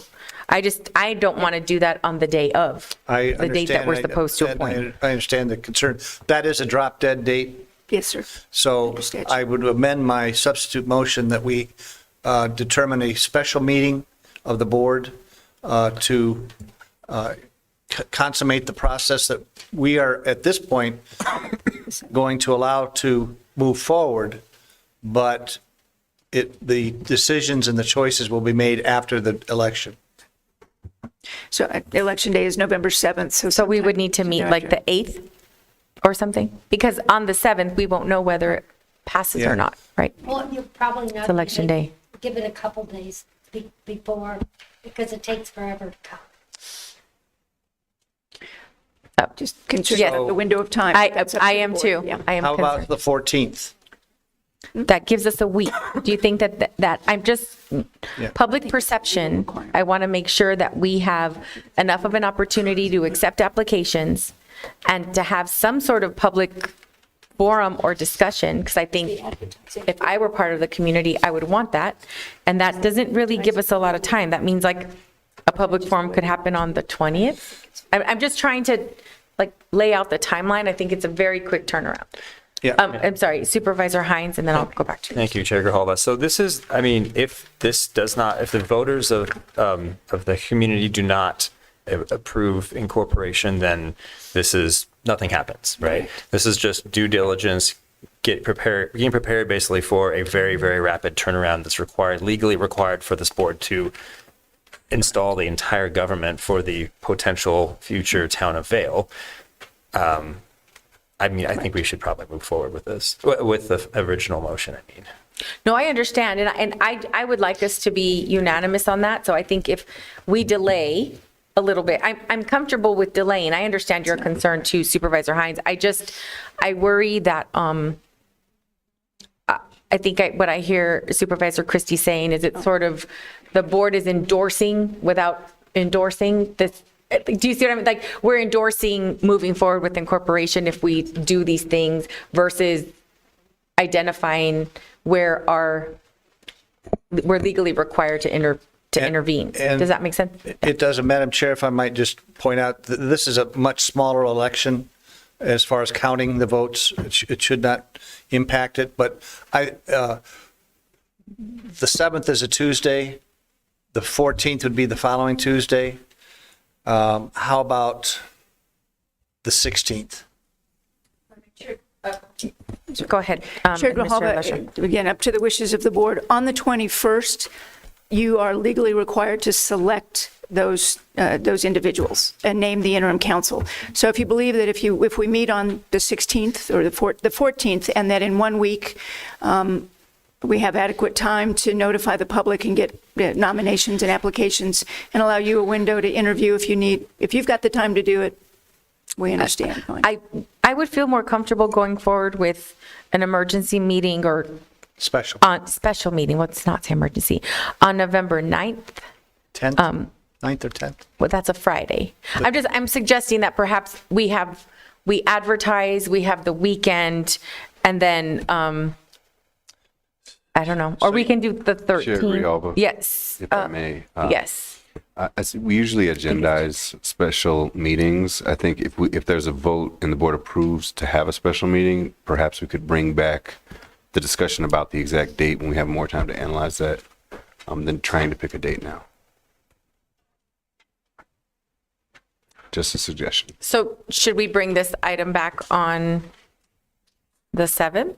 If the motion were to pass to have a special meeting, we could bring back the item of the date of the special meeting at our next meeting. Okay. So then we have some time to sort of plan out, get some feedback on how long people might think. Like the recorder's office is going to go through and ensure that people live in the area, that kind of stuff, as part of this original motion. Is that right? Yeah. That the clerk of the board, with the assistance of the recorder's office, would review applications to ensure applicants meet the qualifications to serve on the town council. The clerk of the board would transmit applications for qualified applicants to the board of supervisors. So if we could just bring this item back to an upcoming meeting, then we could maybe have a layout of a plan. And then I really would like to incorporate some sort of forum. I just think it's good for us to be able to, at one fell swoop, hear everybody that's interested. Any other? So we don't really vote on this item. We're just going to bring it back at our next meeting? Oh, we have a substitute I'll motion. withdraw the substitute motion. Okay, we'll just bring it back next meeting and then ask our county administrator to lay out a timeline that we can adopt. Okay. Does that make sense? That makes Okay. All right. So Madam Chair? Yes. Excuse me, did you want to have a vote to continue the item to the next meeting? Do you want us to? Okay. What day? Our next meeting is October 17th. Okay. I'll go ahead and move. Oh, wait. Yes, I'll go ahead and move that we postpone this item to October 17th. Or continue the item. Continue the item. Second. So I have a motion, a second by Supervisor Christie. Any discussion? All in favor say aye. Aye. Opposed? Item passes unanimously. Okay. October 17th. All right. We have addressed 15, 16, 17. Now we're on 18. Can we take 18 and 19 together? No. No, okay. 18, Compass Affordable Housing for Emergency Rental Assistance. I'll go ahead and move the item. Second. I have a motion and a second, and this item is going to provide counseling and case management. All those in favor say aye. Madam Chair, I'm sorry. discussion. Yes, go ahead, Supervisor Christie. This is emergency rental assistance program. The emergency has been declared over.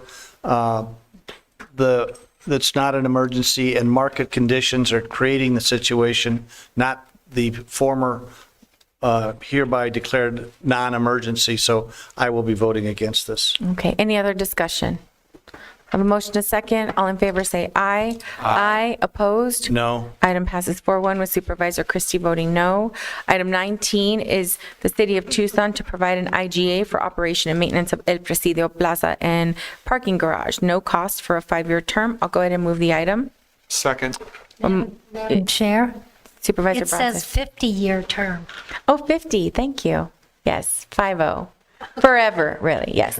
So my question then becomes, can we do it for 50 years? Will the buildings even be standing? One would hope, yes. Did you want to address that, Mr. Lecture? No.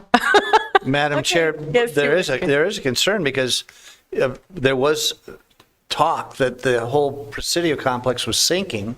Matter of fact, one year they canceled Tucson Meet Yourself because of that. So is the county on the hook if the whole thing collapses? Are we supposed to repair it all? Administrator Lesher. Chair Grijalva, I'm going to ask Deputy County Administrator DeBonis to speak to what has punt that occurred one within over the there. facility to ensure its safety. So, Madam Chair, Supervisor Christie, the El Presidio garage has been assessed structurally. So you may recall in the past year, there was a work project that was done on A level on the west side of the garage to reinforce some of the flooring of the parking garage, A level parking garage. El Presidio Park sits on top of that parking garage. The county owns the parking garage, and this action is cleaning up the land ownership on the plaza side of things so that it's clear that the county not only owns the garage below, but then also controls the land above it. So it actually benefits us to have this agreement in place. And so there are no concerns other than what we might face otherwise through normal wear and tear of the structure over time. So, Madam Chair, you are assuring us that this won't become some sinking hole, dark abyss, and that the county won't be on the line for this So, Madam Chair, Supervisor for the Christie. next 50 years. All right, Supervisor Christie, so the county owns the parking garage, so any subsidence that would occur would likely be the responsibility of the county. So this particular action is just making sure that the land ownership is consistent on the plaza, is consistent with our ownership of the garage. So any obligations we had prior to today, we will have after today if the board approves this agreement. Madam Chair, thank you, Mr. Bonus. Administrator Lesher. Reminder, if I may, to the board that we do also receive all of the income that comes off the parking garage, which is what helps maintain the plaza. Thank you. We have a motion, a second. Any other discussion? All in favor say aye. Aye. Opposed? Item passes unanimously. Can we take 20, 21, and 22 together? Okay, I'll go ahead and move 20, 21, and 22. They're Catholic Community Services, the City of Tucson, and the Inn of Southern Arizona funds. Chair Grijalva. I need a second. Oh, second. Thank you, Supervisor Scott. Go ahead. I would hope that anybody who has an interest and concern in these issues would read the comments from our colleague in Santa Cruz County, Supervisor Bruce Bracker, with regard to the leadership role that Pima County has played in our region dealing with the ramifications of federal immigration policy. You heard similar comments from Supervisor English in Cochise County. Our region has used these federal dollars to deal with the influx of asylum seekers and to prevent something that you have seen in other southwestern cities such as San Antonio, San Diego, El Paso, which is street releases into the urban area. We have seen them in the rural counties. We have not seen them in Pima County, as was attested to us by the most recent report from our Director of Emergency Management. I want to not only echo the comments from my colleagues in Cochise and Santa Cruz County, I want to thank Ms. Lesher and everybody on the county team, our partners in the other jurisdictions, including the city of Tucson, the assistance that we've gotten from the state with regard to transportation. We are using these funds prudently in the best interests of public health and safety. Everybody wishes that the federal government was dealing with this problem holistically. They aren't. As a result, we are making use of funds that they make available to local communities to ensure public health and safety. And I think that, again, anybody who wants to know precisely how the rural counties have been dependent on Pima County's leadership should read the comments in the Sentinel from our colleagues in those two counties. Thank you, Chair Grijalva. Madam Thank Chair. you. Any other? Supervisor Christie. Well, it's obvious that it's the policy that we've had of enabling migrants to come into our community is our fault and this board's fault by continually accepting funds. If we cut off the funds, said no more, shut down the reception and welcoming centers, the federal government would have no other alternative than to address the issues that are causing this mass migration that is completely out of control. The community is up in arms over this, and the amount of money that is being siphoned through here is atrocious, and it's not helping the situation. The situation is out of control. It's well known. Even my colleagues on the other side of the aisle are saying that this is a unmitigated disaster. We've been acting as stewards and wardens of encouraging this kind of migration to the detriment of our community, of our county, and our country. And the only way to stop this is to stop accepting the funds. And at this point, I forgot the amount of money that has been allocated so far, but we're doing another $7 million today, and there's no end in sight. What happens when this money runs out? There's only one way to stop this. It's to say no more Pima County being in the asylum seeker business.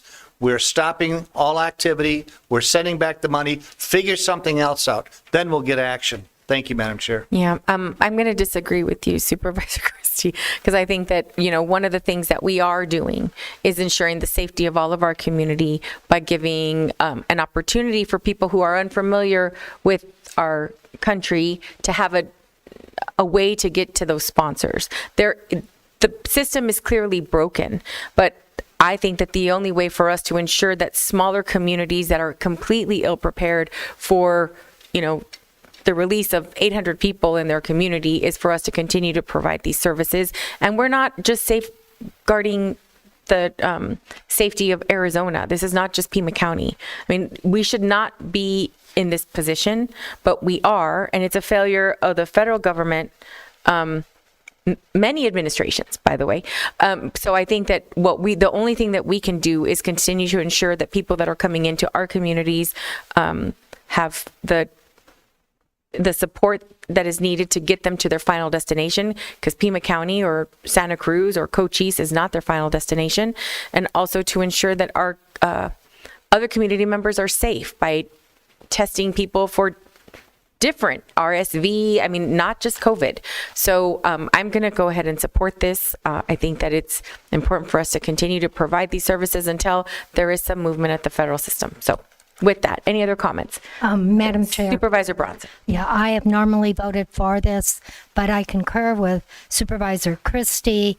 We have just become enablers, and the problem, as you so eloquently said, rests with the federal government, particularly the Biden administration, and how they've changed the procedure for these migrants. So I can't continue to support this. Any other comments? Okay, I'll go ahead and ask for a roll call vote, and this is for items 20, 21, and 22. Okay, Supervisor Bronson. No. Supervisor Christie. No. Supervisor Hines. Yes. Supervisor Scott? Yes. Chair Grijalva? Yes, item passes 3-2 with Supervisors Bronson and Christie voting no. Now we're on procurement. Can I take 23 and 24 together? How about 25, 26, 27, 28? Stop at 28. Okay, so 23 through 27? Did you have one you wanted to stop at? I think, did you say 28? 23 through 28 is fine. Oh, okay. So we'll go through 23 through 28. One of them, master agreement, there, 23 and 24 are regional wastewater reclamation. 25 is public utilities facilities. 25, 26, 27 is wireless communication. And 28 is GVC Foundation, medians and Madam right-of-way. Chair? Yes. May I just make a quick comment on number 28? I want to Oh, congratulate. can I get a second? Second? Okay, thank you, Supervisor Christie. Go ahead. On number 28, I want to just congratulate the Green Valley Council Foundation for overseeing this project, which is to keep their street medians clean and in a natural setting that enhances the livability of their community. So they're doing a great job in this, and we just wanted to acknowledge that. Thank you. Thank you. Anyone want to address any of the other items? Okay, so 23 through 28, we have a motion, a second. All in favor say aye. Aye. Opposed? Items pass unanimously. Now on 29, regional wastewater reclamation. This is the Arizona Board of Regents on behalf of the U of A to provide IGA for membership in the Water Environmental Technology Center. I'll go ahead and move the item. Second. Have a motion, a second by Supervisor Bronson. Discussion? All those in favor say aye. Aye. Opposed? No. Item passes 4-1 with Supervisor Christie voting no. Can we do? No? Okay, 30. 30, acceptance of environmental quality. This is the U.S. EPA for air pollution control. I'll go ahead and move the item. Second. I have a motion, a second by Vice Chair Scott. Any discussion? All in favor say aye. Aye. Opposed? This is item 30. Oh, okay. None opposed. Item passes unanimously. Item 31, this is the Arizona Department of Health Services to provide Mpox vaccine. I'll go ahead and move the item. Second. Have a motion, a second by Vice Chair Scott. Any discussion? All in favor say aye. Aye. Opposed? No. Item passes 4-1 with Supervisor Christie voting no. Item 32, this is the implementation of overdose prevention strategies at the local level, acceptance of a grant. I'll go ahead and move the item. Second. I have a motion, a second by Vice Chair Scott. Any discussion? All in favor say aye. Aye. Opposed? Item passes unanimously. Item 33 has been withdrawn. 34 and 35 are liquor licenses. The 34 is for Riley's Irish Tavern, and 35 is for Taco Giro on Thornydale. If there is anyone here is anyone here in opposition to either of these liquor licenses? Okay, I'll go ahead. Seeing none, I'll go ahead and close the public hearing and move item 34 and 35. Second. I have a motion, a second by Vice Chair Scott. Any discussion? All in favor say aye. Aye. Opposed? Item passes unanimously. Is that it? Yay! Thank you so much for your attention, and this meeting is adjourned. We'll see you on the 17th of October.